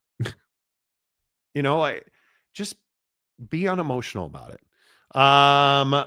Even if you're careful, riding a motorcycle is extremely risky. You're a sitting duck for all the idiots on the road. Even a patch of gravel can end you. And then there's the road rage guys who don't like lane splitting or lane filtering, as they call it. Right? It's crazy. The Advocates just got free publicity just now. They don't get free publicity. They are our largest partner on this show. Yeah. We're thrilled. And I really am glad that Rob Adams has the Advocates on his side, because trust me, you get in one accident. If you're sitting here right now asking yourself, do I need an attorney for that accident I had at work, at the grocery store, in my car, on my bike? The answer is yes. The answer is yes. And trust me, don't take my word for it. Go to theadvocates.com and chat with an injury attorney. Talk to him about your workplace injury. Great example. Talk to him about your neighbor's dog who jumped your fence and attacked you and bit you, or bit your child, or bit your wife. If you don't have a case, they're going to straight up tell you, hey, man, your workman's comp is handling this great. Your insurance company is doing everything right. They'll tell you that. But what do you think the chances of that are? That your workman's comp is watching out for you, or your car insurance company is watching out for you? They're not. They're not. And the best part is, at the Advocates, you don't pay them unless and until they win your case. So San Diego said it's because y'all hate Kirk Schultz. No, I don't respect Kirk Schultz. Kirk Schultz made terrible decisions. Yeah, repeatedly. Like time after time. It's not a hate or like thing. Do you guys understand that? I don't know Kirk Schultz. I've talked to him twice. I think I've interviewed him twice. I don't know him. I don't hate him. It's not personal. He's a bad sports business executive. Lovely educator, terrible sports business executive. Larry Scott, terrible sports business executive. George Kliavkoff drowned himself in how bad he was at sports administration. And then what the typical Pac-12 fan says is, oh, you just are propping up Gloria Navarro. She's in your pocket. Like the Mountain West is going to pay me a penny, first of all. And second of all, she has barely put a foot wrong. And yet, you guys, it's so dumb. It is. You're a hater of reading Oak State James's comment. I don't read his whole comment, man. You know that. Yeah, you know that. It's the rule on this show. Come on. ACC Gumby, I'm a hater of high concession prices. That's right. That's right. 21K is an average attendance at a hockey game. That's what I'm saying. Shouty. Hey, Shouty. Hi. Timothy O'Hara. I'm still amazed Whittingham has never been stolen away to a power team. Kyle Whittingham would never, I don't believe he would ever leave Utah. No. Because he's got great administration.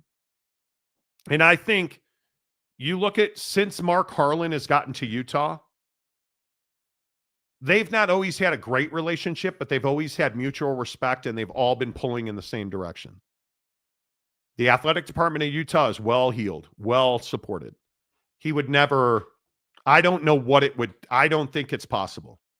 I don't think it's, but you got to remember, he went to BYU, played for Lavelle. Like, I mean, that's rough. But Monty, 21K average Texas State fans at away games could be. Right. Could absolutely be. Right. Chuck B, 21K is a down year at Fresno State. Yeah, 21, 21. What is Fresno State's home? We looked at this the other week. Fresno State. Well, let's play the game. Hey, Siri. What is Fresno State football's average home attendance? Here's an answer from Wikipedia.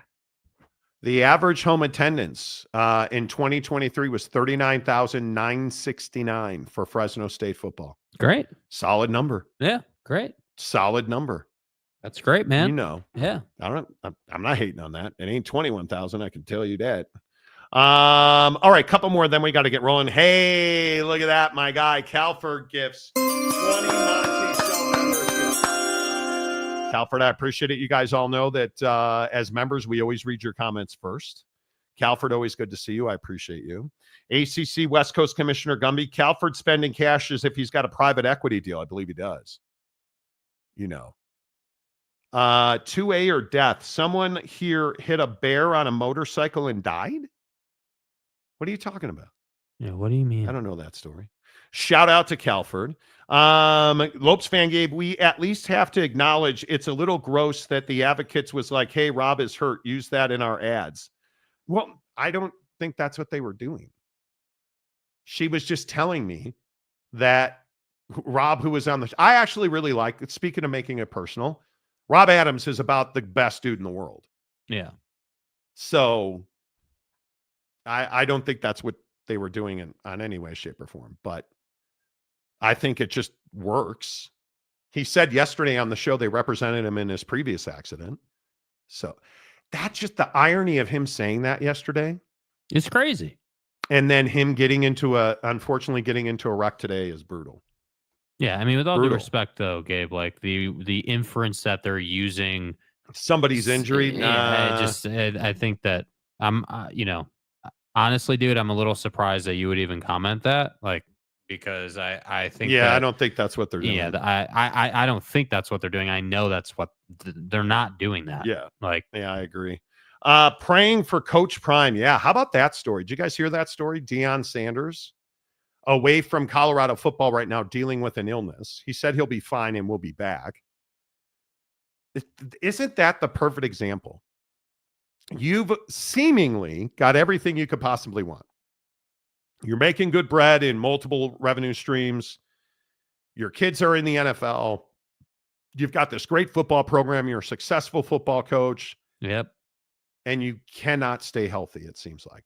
That's brutal. Yeah, that is brutal. Absolutely brutal. Pirate Mitch, when BYU comes to Greenville, there will be 51,000 in attendance. That's how far back you are from East Carolina, Texas State guy.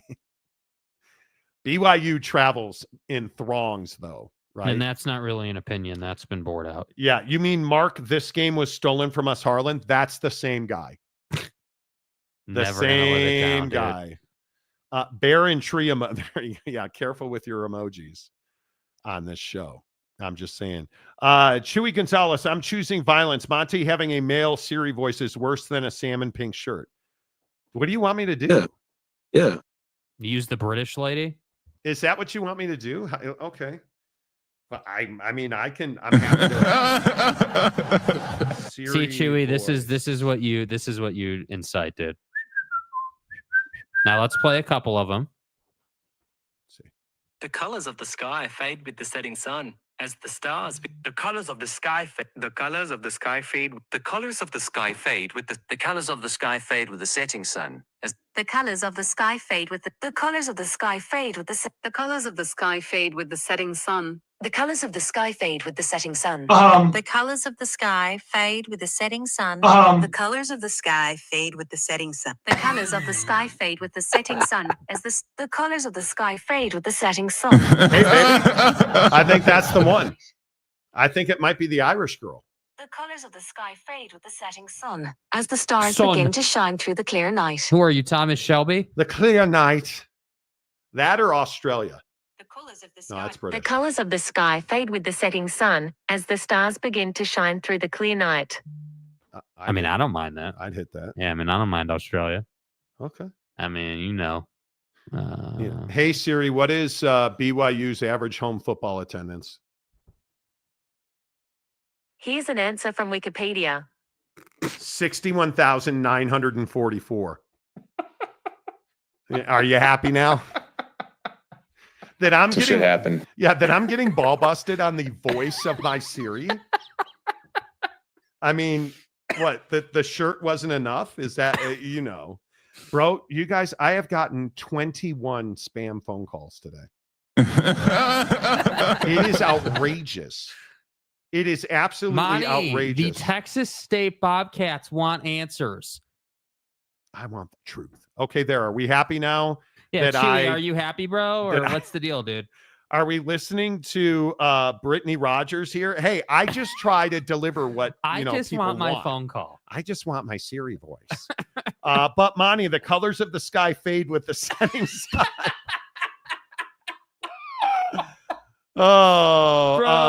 San Diego State Aztec Mike the 5th, same thing.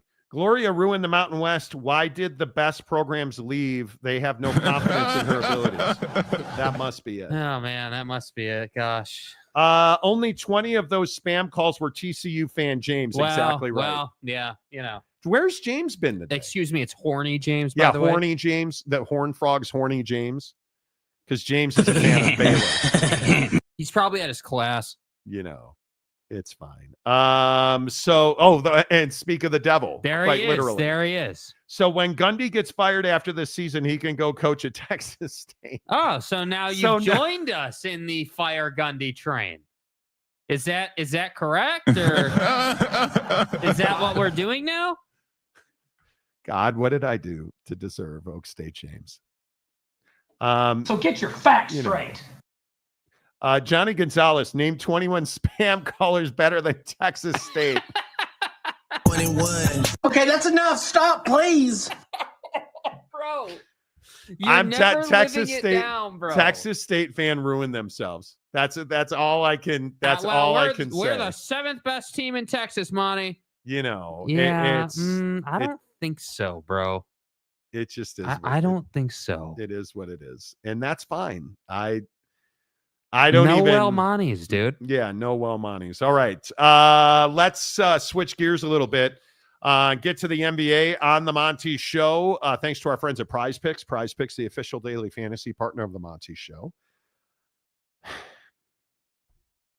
Oh, sorry. I got absolutely piped by Angel Reese last night. Because see, again, I followed you, and this is what happened. No, you didn't follow me. Yeah, I did. No, you didn't. Yeah, I did.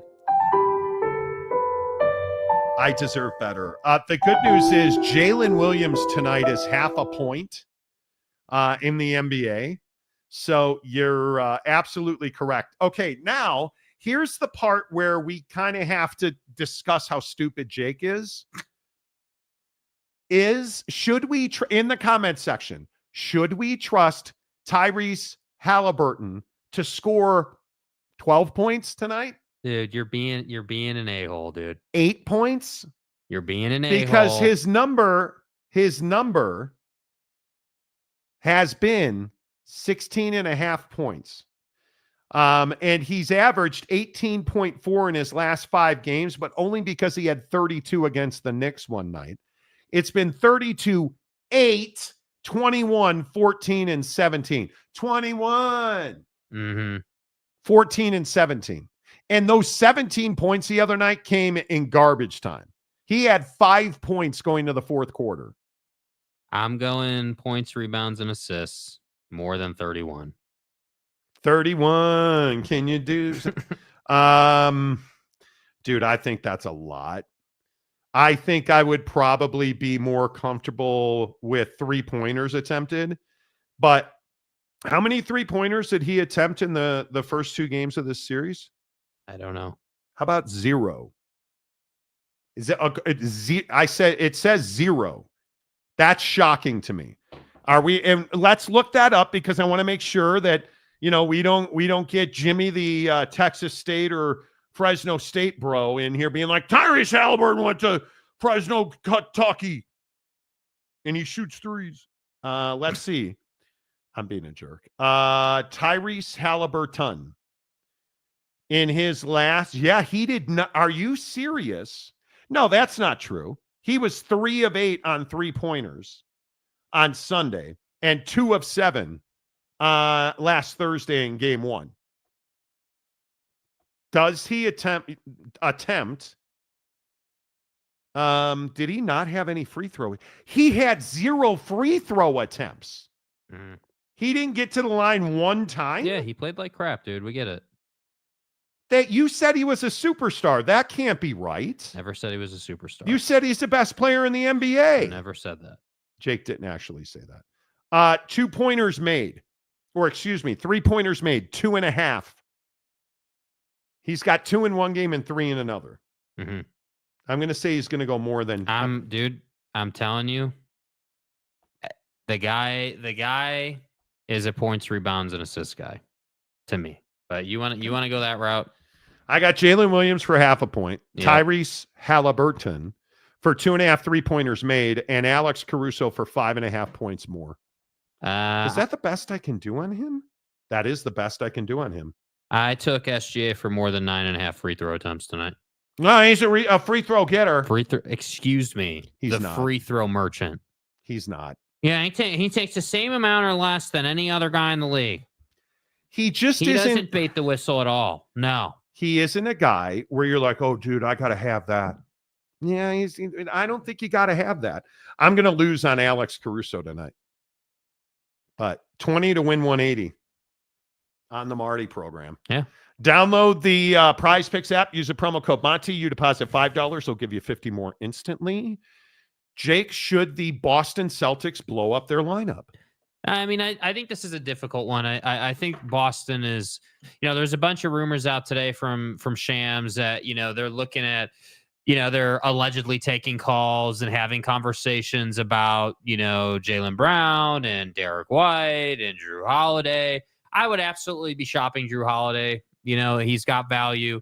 He's someone that you can move that isn't right in your, who isn't one of the best players on the team, but is definitely a contributor. As far as Derek White is concerned, I could take it or leave it. He's really good. He is great in their system. But the reality is they didn't win this year. And yes, I understand Tatum's Achilles had a lot to do with that. Totally down. Totally get it.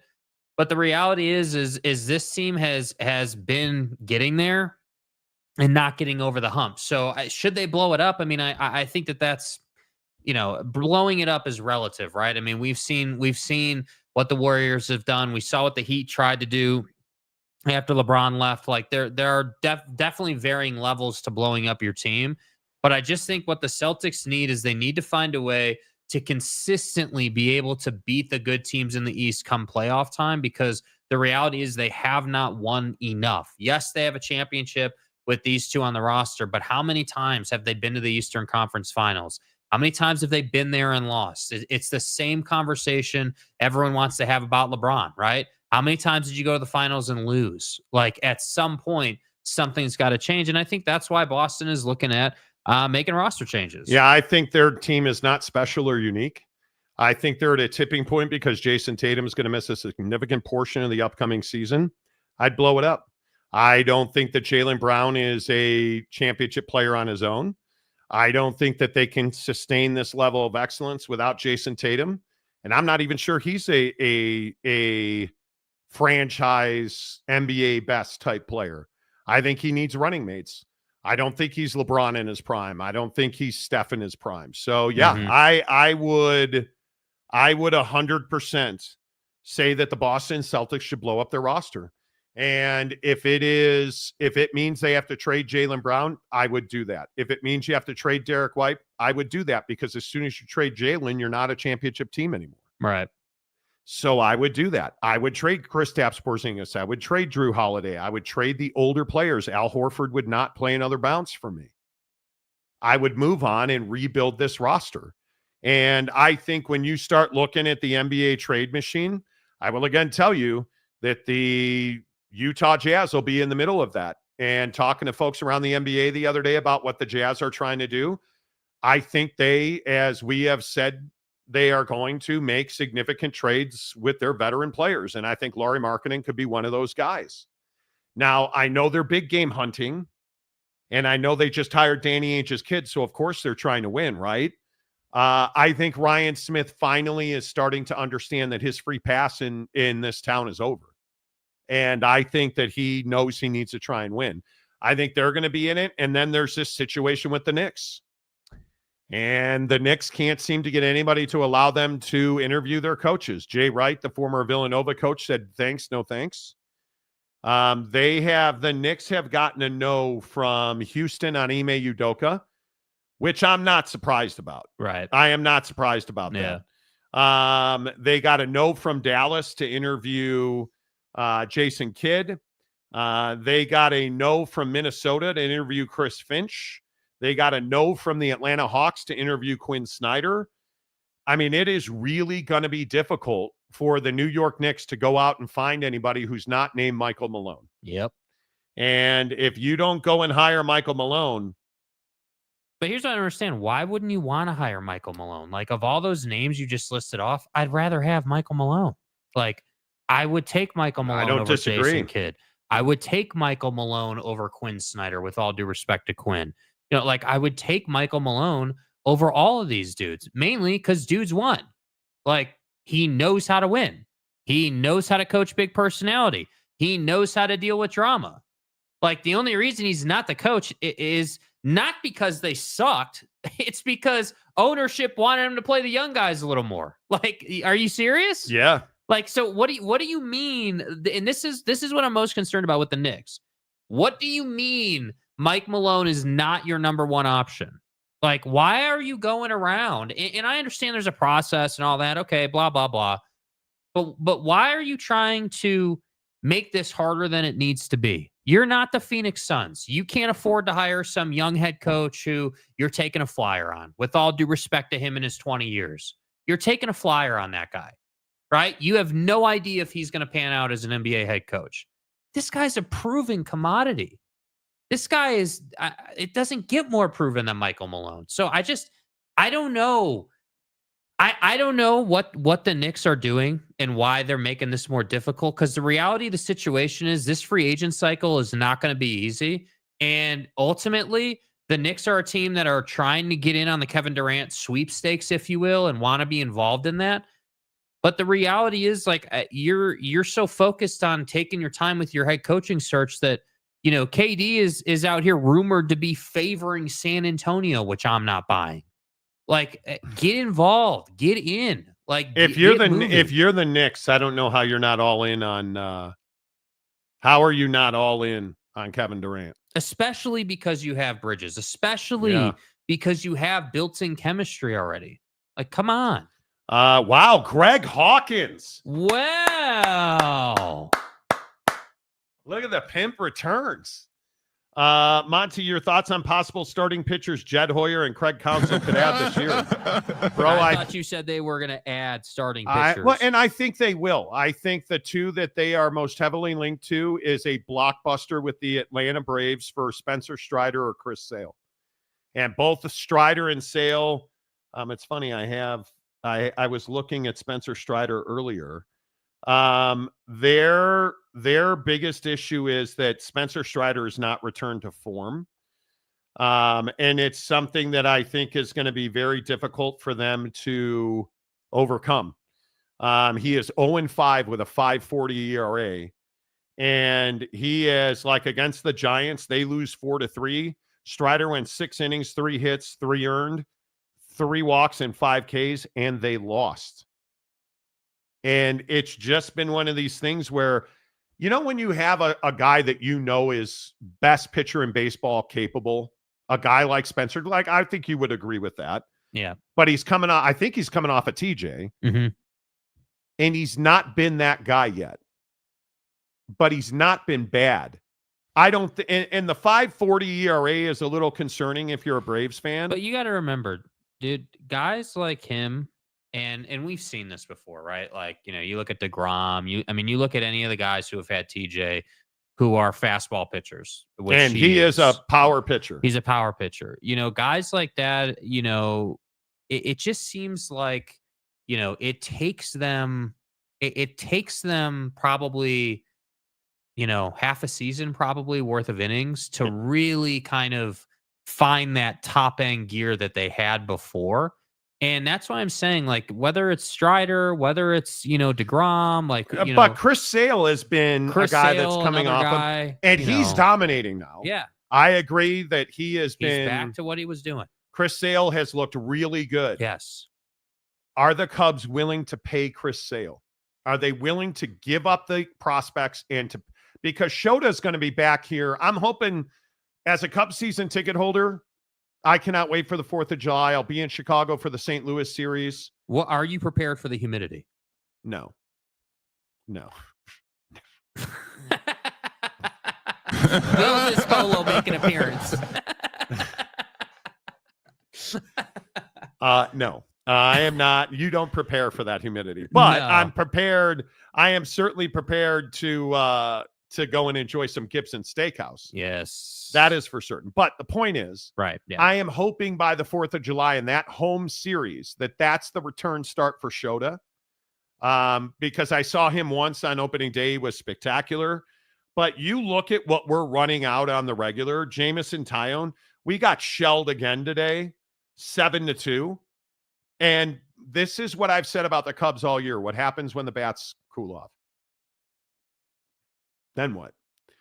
You look at the numbers today, and you quickly start to realize that Ben Brown is exactly who we thought he was.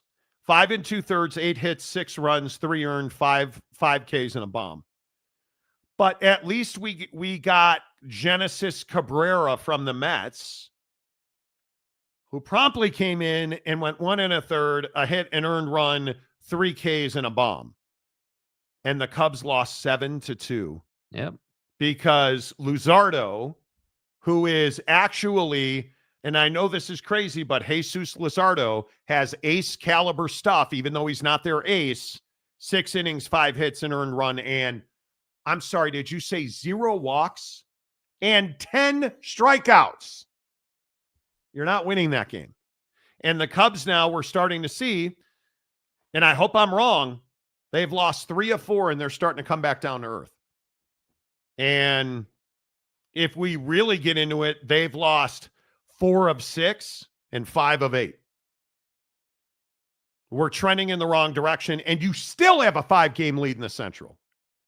Go and do something about it. Yep. Go and do something about it, man. That's what I would say. But I hope you're right. Greg Hawkins.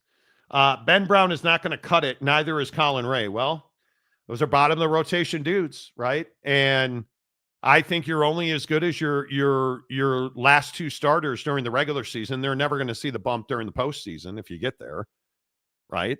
I went to the 4th of July to Wrigley last year. It was great weather. I'm really excited. It's me Dude, and that city in summer is awesome, dude. There's no question about it. It's me and my wife. My wife's sister and her husband are all going. I have season tickets in the bleachers, which has been spectacular for us this year. Yeah. Staying in a beautiful hotel suite, overlooking the lake, overlooking Navy Pier. Cannot wait. It is going to be awesome. The bats were cooling off before the Rockies series, in my opinion. Well, you're not getting first pitch fastball anymore. And Ian Happ has finally picked it up a little bit for the Cubs. But Donald Sabo, the Tigers took the series against a pretty good Cubs team. By the way, eventually they will only be the SEC versus the Big Ten, maybe. The Tigers are legit. I mean, it's Wasikowski and I were talking about this the other week when the Cubs and the Tigers played. The Cubs are not, and this is going to come off like I'm a red-ass Notre Dame fan during the football season. Cubs are not World Series contenders right now. They're just not. They don't have the pen or the arms in the rotation. Yeah, you don't have the pitching to win the World Series. You don't. You have the bats, but you don't have the pitching. And unfortunately, bats ebb and flow. And I would tell you this is a good time of year to cool off, frankly.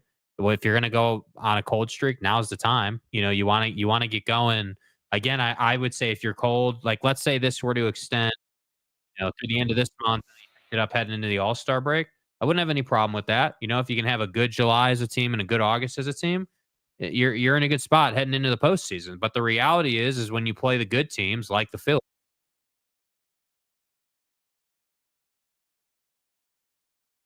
and the absolute unit of a home run that you gave up to Schwarber. To who? To Schwarbs. No. My goddamn left fielder. Yeah, well, he's not your left fielder anymore, dude. He's a Philly guy now. Kyle Schwarber is absolutely the one that got away. Yeah. And the home run he hit into the second deck today at Citizens Bank Park, yeah, Scooble's very good. We are going to get bounced in a best of 3 against the Phillies if we make it to the postseason right now. I agree. I would agree with that. I mean, I think Chris Sale could potentially delay that a little bit for you. He's a guy that can win a game on his own in the postseason if he's got, if he's feeling good and, if he gives you that 8-inning, 10K performance, I'm just going to continue to say the same thing that I've said I love Matt Shaw, and I know Matt Shaw, for those of you who don't know, is the Cubs' third baseman. He's actually hitting really well and playing good defense. But until he pronounces his name Nolan Arenado, he's not good enough. And you need a third baseman that you can count on. I like Michael Busch has hit.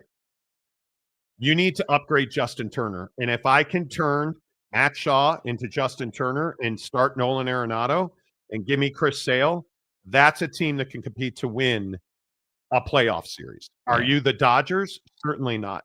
But if you get Steele back next year off of TJ, and if you can find a way to hopefully Shota Imanaga has a hamstring strain. He pitched in a minor league game last night, a rehab game, and he'll do that one more time, and then he'll go out to Iowa. Well, hopefully he stays healthy. But when you start looking at this rotation, you just begin to understand that the diamond cutting tight ass that owns the Cubs has absolutely got to spend money. Yeah. It just is what it is at this point. And again, it sucks that Shota's hurt, and it sucks that Justin Steele's down, and I totally get it. But at some point, you have to go and fix this. You have the money, go and fix it. Yep. I agree. Schwarber is a forever Cub. Javier Baez, I don't know that we ever will see what Javier Baez should have been. Even in his renaissance this year with Detroit, you still see some of that. The guy on that team that you should have hung on to was Schwarber and Anthony Rizzo. You still to this day have not replaced Anthony Rizzo. And now that we're running DHs, and I understand that Seiya is everybody's favorite player, Kyle Schwarber's a better DH than Seiya Suzuki. And there is absolutely no reason you did not keep Kyle Schwarber. But is what it is. Greg, good to see you, my friend. What do you guys make of the viewership in the NBA Finals? Because, again, the first two games have been at least 30% drops in viewership. Yeah. Is this because of Oklahoma City and Indiana, rather? Oklahoma City and Indianapolis with the Pacers and Thunder? Is that why viewership is lower? Or does the NBA have a systematic problem? I think it's a little bit of both, frankly. Yeah, I mean, I personally think it's mostly because of the teams and the fact that nobody knows. And when I say nobody, nationally, I don't think your average fan appreciates SGA for what he's capable of. I think that, these two teams are not teams that win games by just high flying dunks and shooting the three all crazy. And that's not the kind of teams these are. These are team game kind of teams, meaning they move the ball, they're efficient offensively. Like, it's definitely more X's and O's kind of basketball. And I think that that's unattractive for TV viewership. I appreciate it. I enjoy watching it. I for sure am enjoying the matchups and, the go big matchup that OKC or lineup that OKC has rolled out in game 2. I really liked that adjustment. I thought that was a really good adjustment, and that gave Indiana all kinds of problems. No question about it. I think the absolute conversation around Tyrese Halliburton and the major inconsistencies game to game is definitely a conversation in this series and in his postseason and for them. But the reality is, for the NBA Finals, I don't know why it's so difficult to put a massive Larry O'Brien trophy graphic on the floor for the NBA Finals. I agree. It looks like it's just another game. I understand that ESPN can superimpose tiny little trophies onto the floor. That's all fine and dandy and everything, but that doesn't have the same aura or the same effect as the script writing on the floor and the the big ass trophy underneath the logo at center court.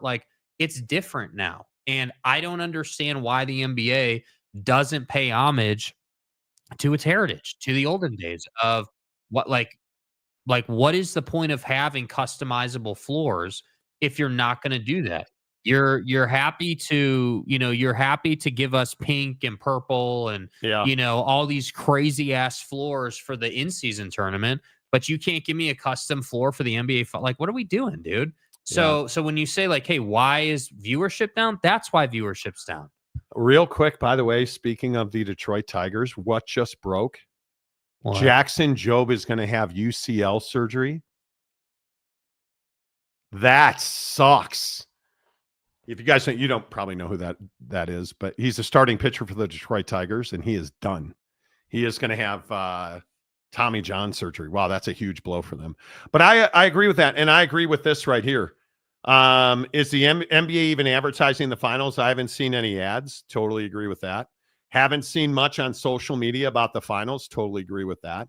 I remember back in the day, the NBA ran ads all over the media, hyping the finals, stars and celebs staring at the camera.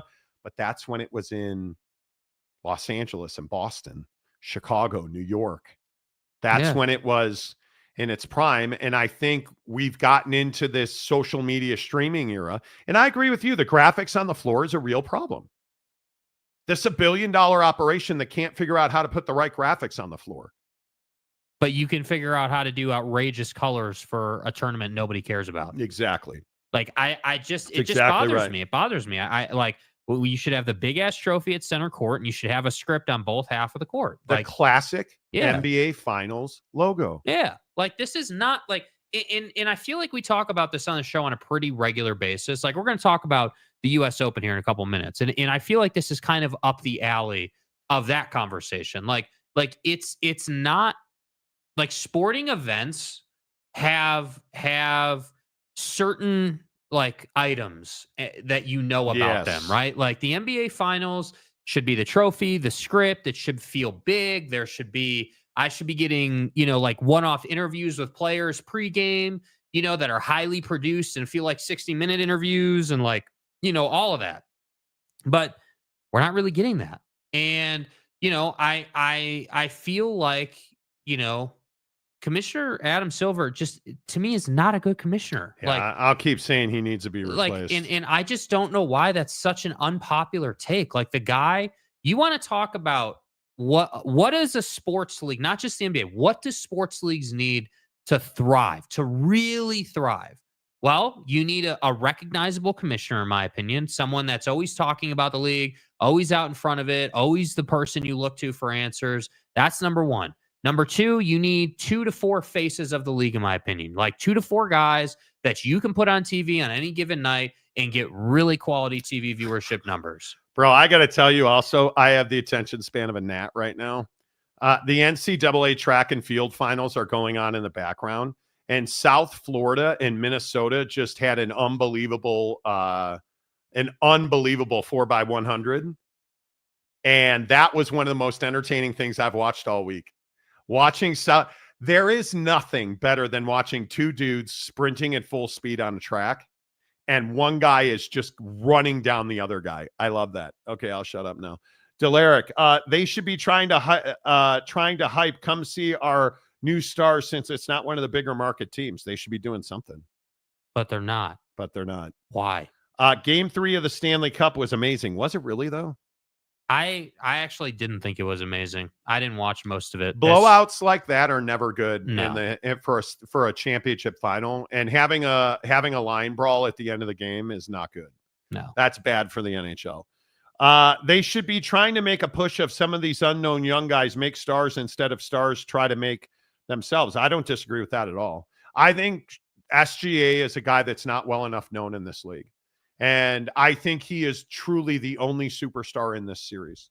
I don't think anybody else in this series is a superstar. And a lot of people want to point to like Siakam. Siakam's not a superstar. No, Siakam's a really good role player on a really good team. But isn't that what the Indiana Pacers are? They're a team of really good role players. And you have a guy in Tyrese Halliburton who can have some special moments, but he's not a star. Like SGA is 48 minutes of hell, dude. You can play him 60 minutes in overtime. Jalen Brunson, he's that guy. Nobody knows who Shai Gilgeous-Alexander is. Yeah. Nobody knows who he is. And I think it is one of the biggest problems. I agree with you guys. There's not the hype of the stars. And when you look at the small market things, I think it's awfully difficult to argue. I think the markets are hurting the NBA numbers. No doubt about it. You're off 30%. 30%, which is crazy to be off that much. Yeah, and by the way, look at we have this graph. Dude, if you look at the viewership since, I believe this graph shows since 2000, I believe it is. You've just got like it's not going the right direction. Like that graph tells me, hey, like if you look at the years on the graph, hey, we had this pop when Ron and Steph and all those dudes were in their prime and we're going back and forth. And then you clearly plateaued and then you had this massive drop. So, and that's COVID, right? Yeah. COVID, obviously you took a long break, like totally get that. But you had that resurgency, and now in 2025, you were off 30%.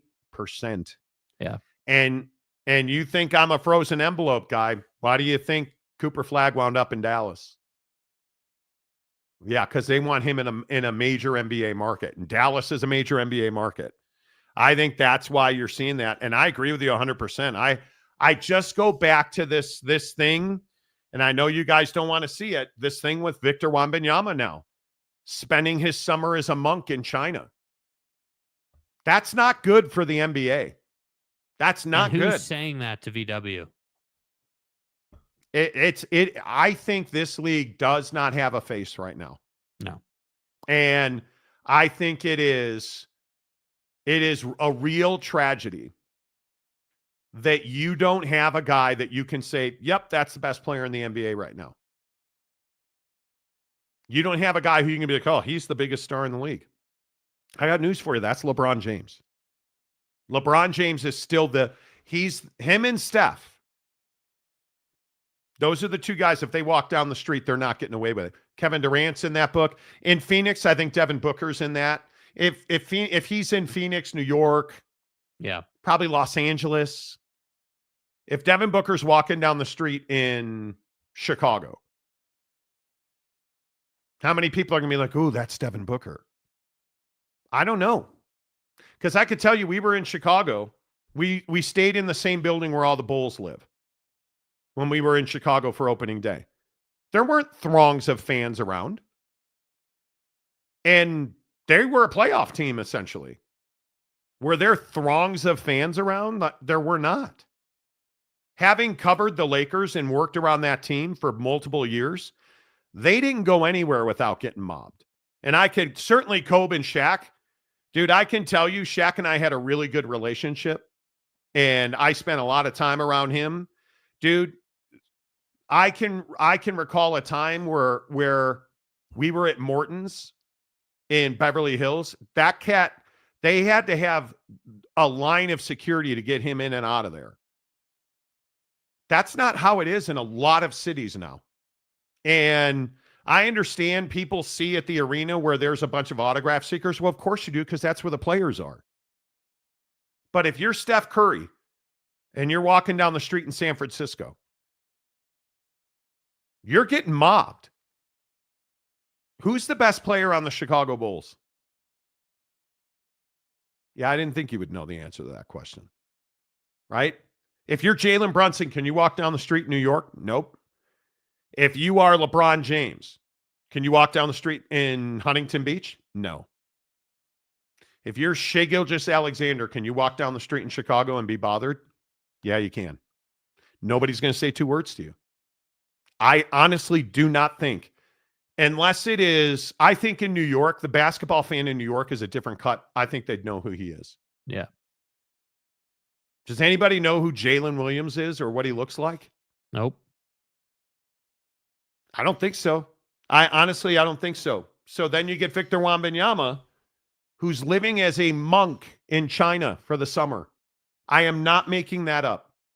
And Big Daddy Magic got all pissed at me yesterday, like sent me a run of videos telling me I'm a jerk because I said Big Daddy Tragic. And he's like, don't you ever call me Big Daddy Tragic again.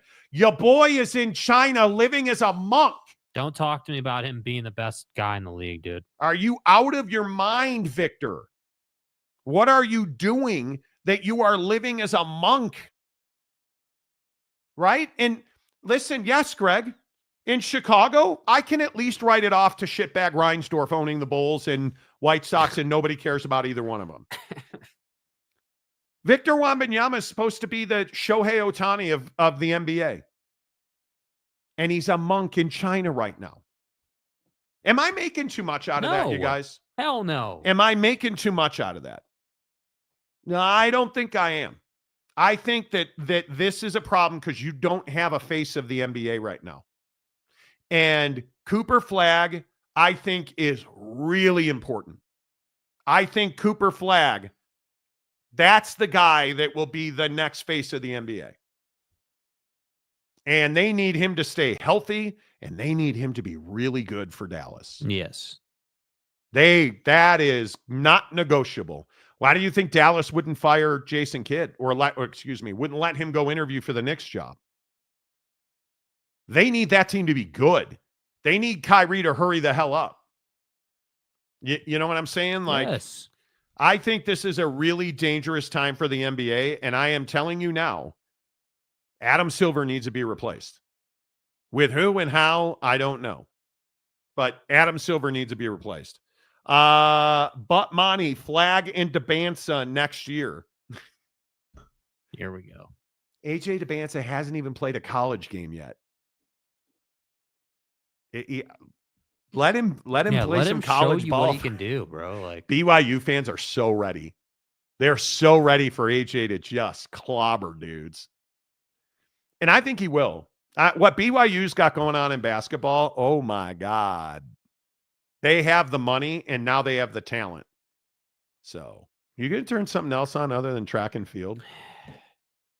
You're slipping. bro, you said you liked watching track and field. Yeah, but I don't like watching the 10,000 meters. What? You don't like skinny white dudes running around the track? Come No, on, dude. they look emaciated. Come on, bro. You know. Has Victor even been medically cleared to practice or play? How will we know? He's in China. I mean, he's getting that meditation healing. I know that. I'm sure he's getting shots up every day as part of his Buddha training. Yeah, I am. I'm very interested to see what happens with him. I'm really worried about that. It's disappointing, dude. Legit. It is disappointing. Like, it's not what he should be doing. Yeah. And it's deepening his spiritual journey. Yeah. Okay. Why is it bad for Aaron Rodgers and great for Victor Wembanyama? Because he's not shitting himself in the dark hole in the ground? Okay, I can get down with that. I just think the difference is that VW isn't known to be a wrecker of women and, terrible with the media. The guy is just a youngster, not honing his craft for an entire summer. As part of the retreat, Victor Wembanyama is in closed-door martial arts training, an employee of the Sangashan Shaolin Scenic Area Temple told NBC News. Wait, so he's a professional ninja, right? No one can see him. He deliberately stays out of public view, said the employee who declined to be identified. Listen, you know what? If this is what you need to do, and I'm not one that's going to tell, I think martial arts training, jiu-jitsu in particular, is great for explosive athletes. I don't like this at all. No, it's not. I don't like this at all.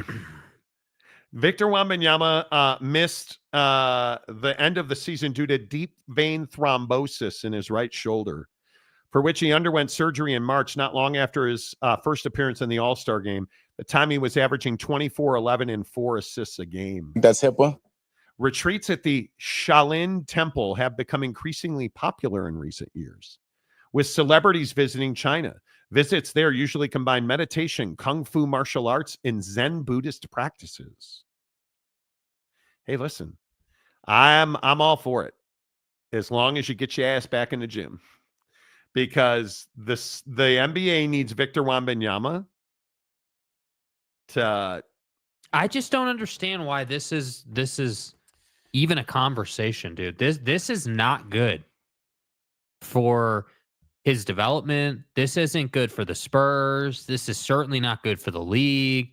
Like, I want to see VW at summer runs. I want to see dude out here proving that he's actually one of the best players in the league, bro. And I have a feeling we will see Victor in Las Vegas, not on the floor.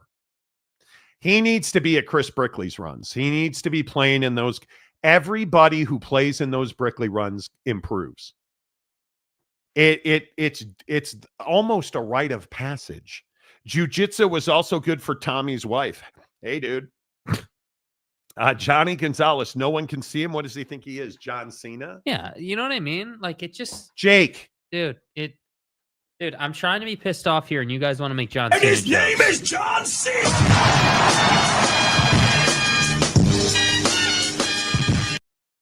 Thank you.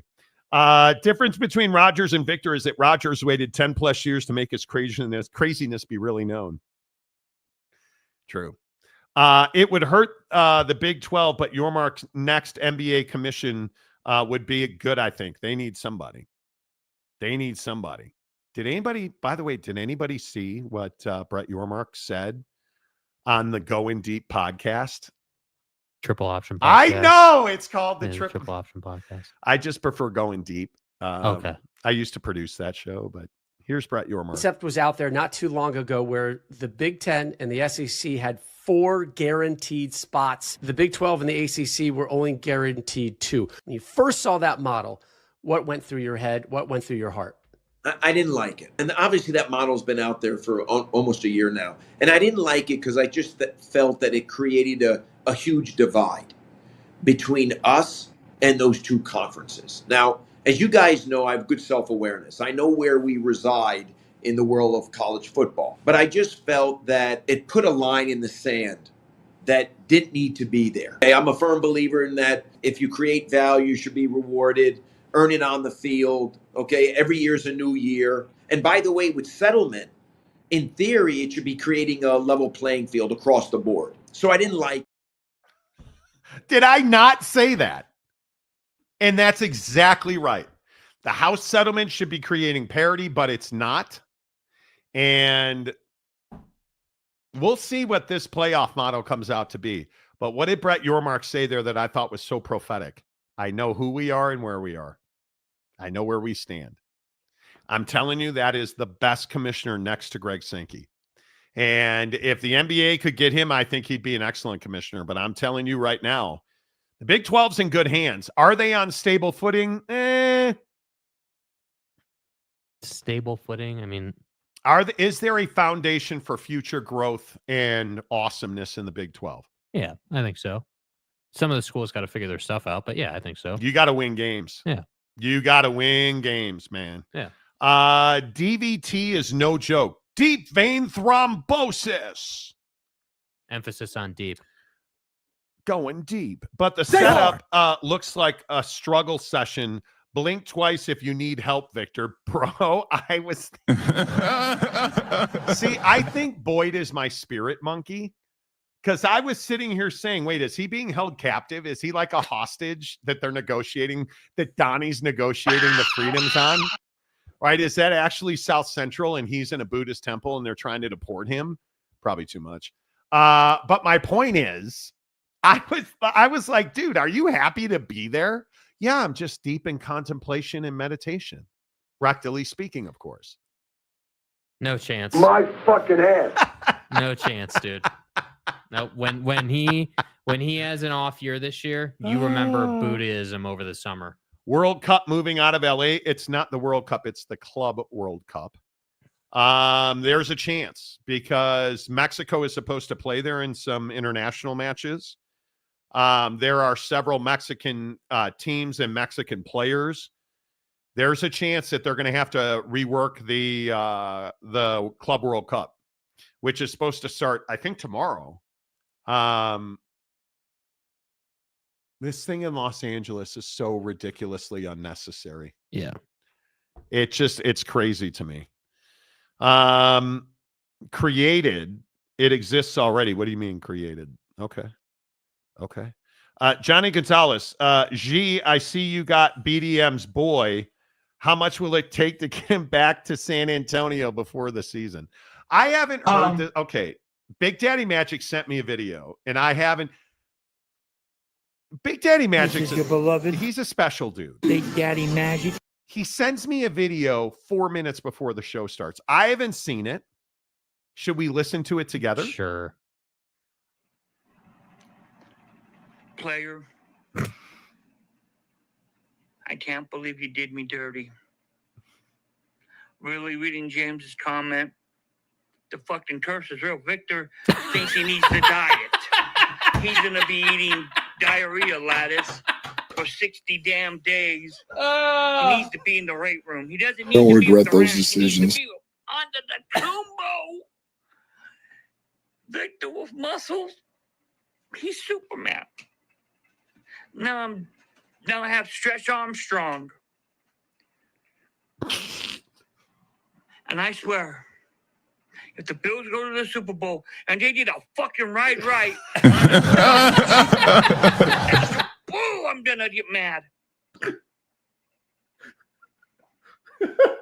Play, only thing I ever wanted from you is 2 long sleeve, extra large logo shirts.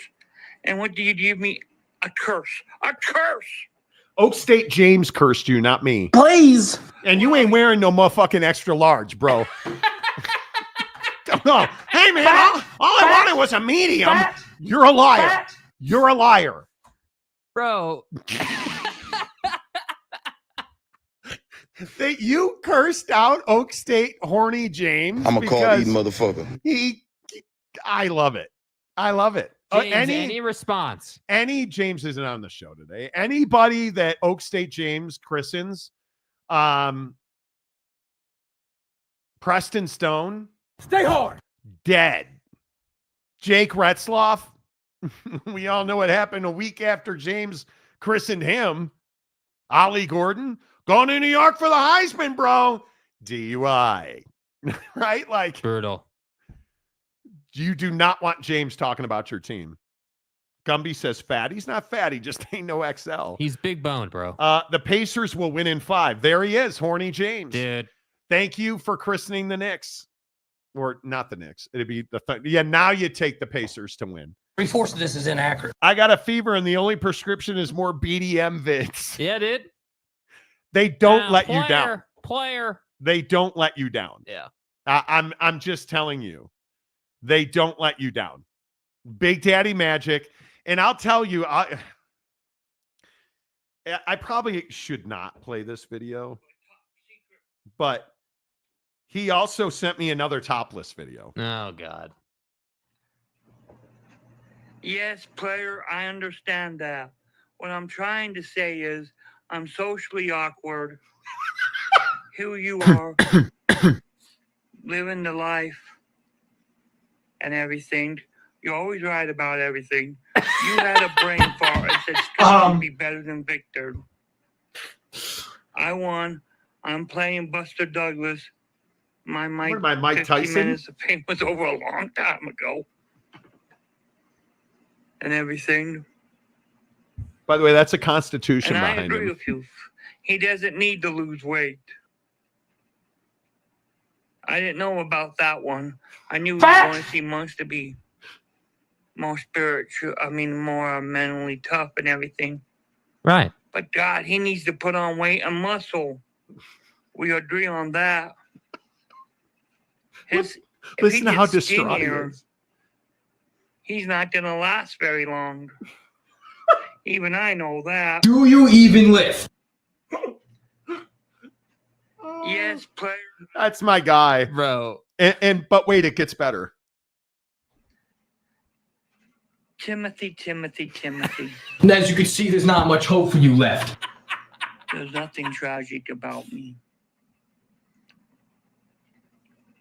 First of all, thank you for everything you've ever done. I've been struggling for the last 2-3 weeks.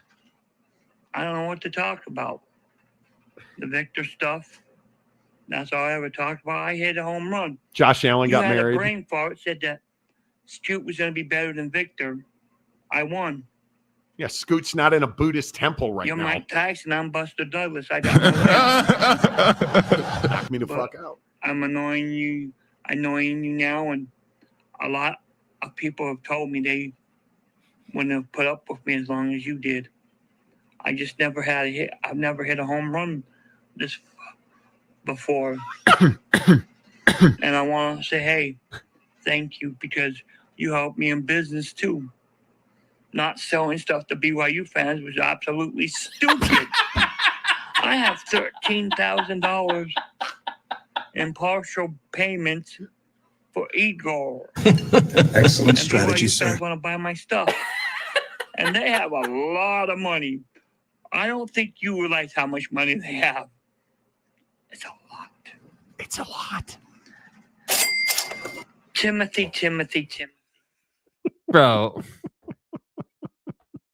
I mean, it is unbelievable the level to which Big Daddy Magic. I don't think you guys understand. He is a paparazzi. He goes out and gets autographs, takes pictures. He'll have people like say, hey, he'll walk up to somebody famous. Hey, can you say hi to Monty? And the guy will be like, hey, Monty. He's amazing. And it hurts him when Victor's not good. Speaking of amazing and not good, Oak State James for $5. Victor will average 40 a game next season, and the Bills will win the Super Bowl. Use the money to buy a Victor triple cheeseburger. Shut the fuck up, Tommy. James, don't crown people. When are you stop crowning people? It never ends well. It truly never ends well. All right, real quick before we get to do you bring your cell phone in the bathroom? Are you excited about the U.S. Open at Oakmont tomorrow? You guys know that I am a rabid golf guy. I am not excited. I am not at all excited. I think, you probably don't know, Oakmont Country Club is one of the most difficult, it is the most difficult golf course in the country. And they make it that way because what they do is they grow the rough. The rough is 7 inches long in some places. It was actually so difficult that they mowed some of the rough around the greens yesterday. And it's still so deep you can't see a golf ball in it. And they're saying that this is going to be a U.S. Open that could be won at or over par. And I just don't think that's entertaining for the viewer. Mm-hmm. I don't want to see the best golfers in the world struggling. Why? Because I watch golf to watch Rory McIlroy and Scotty Scheffler hit amazing shots. Mm-hmm. And this tournament, I understand you need to hit the ball far, but if you're Bryson DeChambeau, you're screwed in this tournament because the fairways are so narrow at Oakmont that if you miss a fairway a foot left or right, you will not find your ball. This tournament has so many volunteers. It is the one tournament that the USGA, the United States Golf Association, pays the most volunteers to go to so that guys can find their ball. Yeah, the estimate is 90 to 100 volunteers for the week. Simply so that they have people who can watch golf balls fly and run over and put a flag down, because if they don't have somebody watching where these balls land, they will not be able to find the golf ball in the rough. Yeah. And that's a one-stroke penalty if you can't find your ball. That's not fun. Like, is that fun to you? I mean, I'm not. No, I don't think it's fun. But these guys aren't out here to have fun. These guys are out here to compete and try and win a major. And I think that the U.S. Open has always had the reputation of being really difficult. You know, just in terms of conditions. And I think one of the things that we don't get enough in the modern day age of golf is a mental test. Like if you look at Augusta, you know, Augusta has played pretty much the same way for the last probably 5 to 7 years. Like, you know how to play that course. You know where you need to be. You know, the rough isn't really a big deal, you know, but there are places where you can't make mistakes that guys never really make mistakes. The greens. Okay, so the rough is one thing. Mm-hmm. There's a 660-yard par 5 at Oakmont. The green is slanted in multiple directions. They were testing the greens last Tuesday in preparation for the week of practice rounds. They said that the greens were too forgiving. So the groundskeepers had them cut the greens another 1/8 of an inch. This par 5, the green is so fast that no matter where you are on the green, if you tap that ball, it's likely to roll off the green if it doesn't go in the hole. Mm-hmm. Why do I want that? I don't want that. I think it is. I think it is bad for golf to have Scottie Scheffler shoot over par in the U.S. Open. I think it's you can't find your ball, and when the issue with the long rough is you have no control of the ball. When your ball is in long rough and you hit that ball out of that rough, you can't control the spin or the depth of the ball. It's very difficult. So a lot of guys are going to, hey, I'm in the rough. I'm just going to try and hit that out 2 feet to the left and get on the fairway. So instead of birdieing that hole, you're going to par that hole. And if you have the slightest bobble on these greens, you're going to wind up bogey, double bogey. Mm-hmm. I'm not excited. I'm going to watch. It's the U.S. Open. I'm not excited about it. Yeah, I mean, and for me, it's exciting because it's a real test of these guys. I mean, cool. Scotty can go out and shoot 25 under to win a tournament. Great. He can do that every single week if he wants to. That's not the point. Make the greens difficult. Or make the rough. You can't have it be the narrow fairways surrounded by super long rough with really hard, fast greens. I don't know. I don't entirely disagree, but what I think this tournament's not trying to be like any other tournament. What they want it to be the most difficult test in golf. They want it that, like, as a golfer myself, I enjoy this tournament because I want to see these guys struggle. Like, I want to see these guys be in a situation where they know, yep, I hit a bad drive here and I'm really in deep stuff here. Like, I got to figure out, hey, like, I'm going to lose 3 strokes on this hole and that's going to cut my lead. Yeah. And like we haven't seen, in my opinion, watching modern day Scottie Scheffler, we really haven't seen him be tested. No. He's had some moments or whatever, like, but he's put pretty much everybody away. But if you look at Bryson DeChambeau, because I think he's the guy in this tournament that he's proven he can win U.S. Opens. Mm-hmm. But how did he win the U.S. Open last year? He won the U.S. Open by having incredible second shots because he's so inaccurate with his driver that like, you remember on the I think on the 18th hole, he pulled that ball left. Yeah. Hit it into the bunker, hit the incredible shot.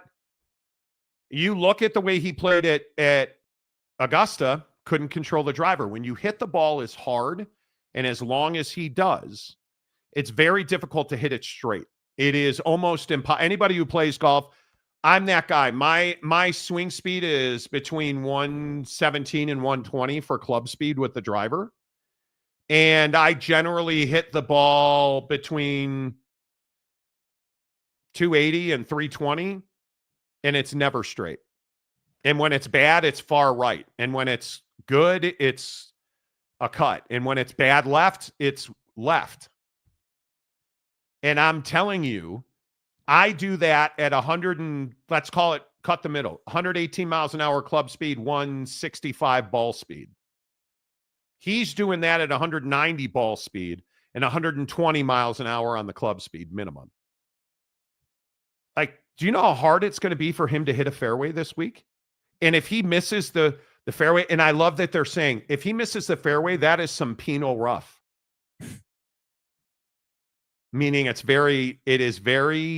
you get punished if you miss. I don't know. I guess I don't feel bad for these guys. You're a professional golfer, dude. You're playing a major, hit the fairway. Yeah. Like, it's not rocket science. You're either going to hit the fairway or you're going to bogey the hole. Like, that's what it is. Like, I think that major tournaments are not meant to be easy. They are majors for a reason. I literally don't have to watch Scottie Scheffler Thursday and Friday because I know he's going to be there Saturday. This is a tournament where you have to watch Thursday and Friday because you don't know if he's going to be there Saturday. And that's what I like about it is that we can sit here and celebrate these guys hitting the ball a mile down the fairway. But I think it equalizes it. I think it makes it so that your lesser known player has opportunity this week. Hey, Scotty, I don't disagree with that. Scotty can drive the ball like Rory can drive the ball 330 yards down the fairway. But bro, if that ball even skips, like if you hit the fairway and it skips into the rough, you're in trouble, dude. This is not a tournament to be trifled with. This is, and that is what I like about it. Now, is there going to be times where dudes hit the fairway, they hit their second shot and they onto the green and it's a really good shot, but it still rolls off? Yes, there is. But you know what the reality is? This tournament, if you're doing that, you are going to be miles ahead of most other guys. If you hit the fairway, you hit a shot onto the green with your second shot and it rolls off and you par that hole, that is birdie golf at every other tournament in this tournament. And I do think the mental challenge of, hey, you hit a good shot and you still got a bad result, testing these guys mentally over 4 days, I think that's great for the game of golf. I do. And all I'm saying is you can't have 289-yard par threes. That I definitely think is controversial. No question about it. With high rough. Yeah. Narrow fairways and rock hard. But what did you say though? Most guys are going to lay that up 230. Yeah. Most guys are going to hit a 5-iron in there, and then probably a 50+ degree wedge, and they're going to 2-putt that, and they're going to bogey it. Because, and this is why I mean, like, you can't have, in my opinion, you can't have incredible length, which Oakmont presents. It's a long. They have some very long holes, 7,500 yards, I believe it is. You total cannot yardage. Then have length. Narrow fairways with super long rough. And then on top of that, cut the greens incredibly short and have no ability to spin a golf ball on that green. Because what we've seen all week in the practice rounds is the ball's hitting the green and skipping because there's so little turf there. It's just really difficult. And the size of these greens, that's the other thing that I think is very, very unique here. If you have a green that size and it's fast, you're 2-putting. You're going to see, I think you'll see more 3-putts in this tournament than we've seen all this season. Totally agree. I think that's going to happen. Yeah, no, I completely agree. And, and I don't disagree. I don't necessarily enjoy really difficult greens in terms of speed, how fast the ball rolls on the green. I don't mind undulation and break and making it difficult that way. But look, all I'm saying is if this was just a run-of-the-mill course, I'd be complaining. I would. Absolutely, I would be complaining. I want 3 of the 4 elements to be tough. And one of them to be, if it's going to be on a scale of 1 to 5, if you're going to have 3 elements be a 5, and that means it's the most difficult, one of the remaining element has to be a 3 or a 4. I'm not saying to make it easy. Yeah. But you can't, again, have length for 1, narrow fairways for 2, massively long rough for 3, and then incredibly large greens for 4 that are very fast, that are rolling. One of the tiered greens was rolling in 18 today, which is, that's 100 miles an hour on the freeway. And 18. Yeah, it's up to you. Greg Hawkins, it's going to be like Open at Bethpage Black, but the greens are going to be firmer. That's exactly right. Yeah, man. They always choose difficult courses. Wingfoot, Oakmont. Yeah, absolutely. Kim Coulter, Monty, love you, brother, but Bryson has 2 U.S. Opens and put me down for carnage. But put the pictures on the screen. Show the pictures of the rough. Oh, you have. I'm sorry. Yeah. I didn't know you had pictures of the rough. Yeah. So one of their, I don't know what his title is, like what you call it, groundskeeper, whatever. Superintendent was talking about this, and he said that in order to grow rough, this particular picture, you'll notice if you look at this picture closely, it's not just that the grass is tall. That's not the only component here.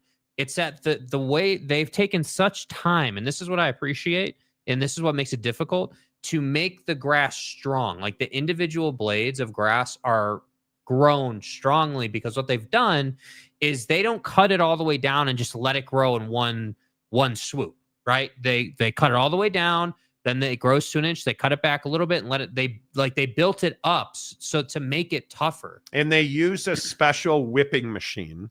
If you notice, you guys notice the shape of the grass, how it's almost like a cone and then there's flat sections. And you'll notice what I want you to look at in this picture. Look at the number of directions the grass is laying. They use a machine specifically. Once the grass is 3/4 of this health, they start whipping the grass so that it does not grow in the same direction. And what that does is it makes it far more dense. So, and the challenge and this, if this is too much, I apologize, but the challenge is you cannot get a club face through that grass to make contact with the golf ball. So you have to, other than to say you're going to punch it out to the fairway and that's it. You lose distance control. Yeah. And you have no spin. So the ball, it's going to go as far as it's going to go, and it's not going to stop when it hits the ground. So, and Kim, I don't disagree with you. If that's carnage, absolutely right. The short game is part of the test. It is. There's no doubt. I've just turned heel like John Cena. What do you mean? Did James just got sentelled? What did James say? Guys, KD just signed with the Spurs. He can't sign with the Spurs. He's under contract with the Suns. He'd have to be traded. Now they have 2 giant skinny dudes. He did not get traded to the Suns. You got sentelled. Yes, you did. Which is a fake NBA news account that I am going to guess says that the Knicks and Suns have a trade. That'd be my guess. They should trade for Porzingis and get a third tall, skinny guy who can't rebound. Yeah. I don't know if I hope he doesn't end up on the Spurs, but it's fine. $100 to the advocates if Rory misses a cut. Okay. He won't miss the cut. The thing that Rory has, and we'll see, Rory's driver's a problem. He did not want to name the kind of driver that he is using. We're making way too much out of this. Agreed. We're making way too much out of Rory's driver. Him and Scotty use the same drivers. And a couple of weeks ago, they were called non-conforming, which all that means is the face of the driver flexes too much. So they both switched drivers. And Rory did not drive the ball well 2 weeks ago. No, was it last week at the Canadian? Yes. He didn't drive the ball and he missed the cut. Yeah. And everybody says he's cheating. His driver was cheating. Him and Scotty use the exact same driver. Nobody has said that about Scotty. And the issue is when you put a new driver in, it's really difficult for a guy who's used the same driver. He says he used the same driver for 4 seasons. Yeah. So and I'm with you. Rory's not cheating. It's just not the case. But I think optics wise, that's why people struggle with it, is because he used the same driver for 4 seasons. They made him change. He then struggled. And didn't talk to the media. Didn't talk to the media at all. And then talks to the media and says that he was all pissed off that it got leaked. And Rory makes it worse for himself than it needs to be. No, there's no question about that. But my main point is, if you've qualified to play in the U.S. Open, the conversation or argument like with Bryson, I don't feel bad for Bryson, dude. No. Your brand is you hit the ball really far. So hit the ball far, but you got to hit it accurate if you want to win. The U.S. Open, I would agree with what Kim's saying and you're saying. It is a contest of precision. Yeah. That's what it is. And you look at all of the guys, all the YouTube influencers that played Oakmont going up to the U.S. Open. Yeah. Most of those guys were +7 to one of them was +31 in good. It's not supposed to be easy. I agree with that. And it will reward those who are precise. Last one on this. Remember the massacre at Wingfoot? Yes, I do. +4-1. I do. Do you guys bring your phone in the crapper? Here's an interesting thing. So as you guys are aware, Jake loves to play fart sounds. Yeah. As you guys are aware, I'm a big believer in pooping properly. So I've stopped over the last couple of months bringing my phone into the bathroom. I think it's a terrible habit. How about that? Because the gastroenterologists that I follow, the GI doctors, all say if you're on the toilet for more than 5 minutes, it's doing damage to your butthole. So now I'm a guy, dude, I push it out, I'm up and I'm out. That's it. Like, I am not bringing my phone into the bathroom. I don't bring it in there to go to the bathroom anymore. And I used to be a camper. Dude, I used to be that guy, and I am not that guy. Janus. And I gotta tell you. Camper. Oh, yeah. I used to get like marks on my knees, like I'm looking at my phone, you know. I don't do that anymore. And I gotta tell you, the whole apparatus works a little better. Now, I'm also the guy that drinks a ton of water and I eat a lot of fiber every day. I get an ungodly amount of fiber because I eat my chia seeds. I eat my oats. I generally eat a lot of fiber, vegetables, berries. So it's not difficult for me. Like, it just comes right. Yeah, it's free flowing, Monty. Hershey slides Highway. Right. No, not at all. No, we're not doing chocolate shakes. We're not even doing soft serve. We're doing nice, easy foam pulls. Right. Right. And pull out the moist, flushable wipe, and I'm out. Okay. Now, do you inspect the product? Every time. Because a lot of people are anti-inspecting the product. If you're not looking at what you're putting out, you're doing it wrong. Because part of it is like, you got to get in that where you're like, God damn. Like, where did that come from, right? Even those of us who have been diagnosed with a longer colon. When I got a colonoscopy, my doctor's like, and you have a longer colon than normal. We had to like move. If you're a little sore tomorrow, don't be surprised. We had to like move you around because your colon's so long. Okay. We had to move you around. Oh yeah. When I got my colonoscopy, he's like, yeah, we were shoving you in the back and rolling you this way and shoving you in the back. Can you measure it? Ain't that the apparatus for a colonoscopy? You shove it in the back, right? But dude, you need to be looking at the shape, the color, the texture. Is there something that doesn't look right? Like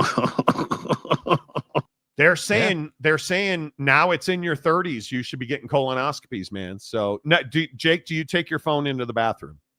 Yes, but I am cognizant of how long I sit there. You are? I am, yes. Okay. I try not to sit there very long. Okay. Oh boy, Texas State fanatic is here.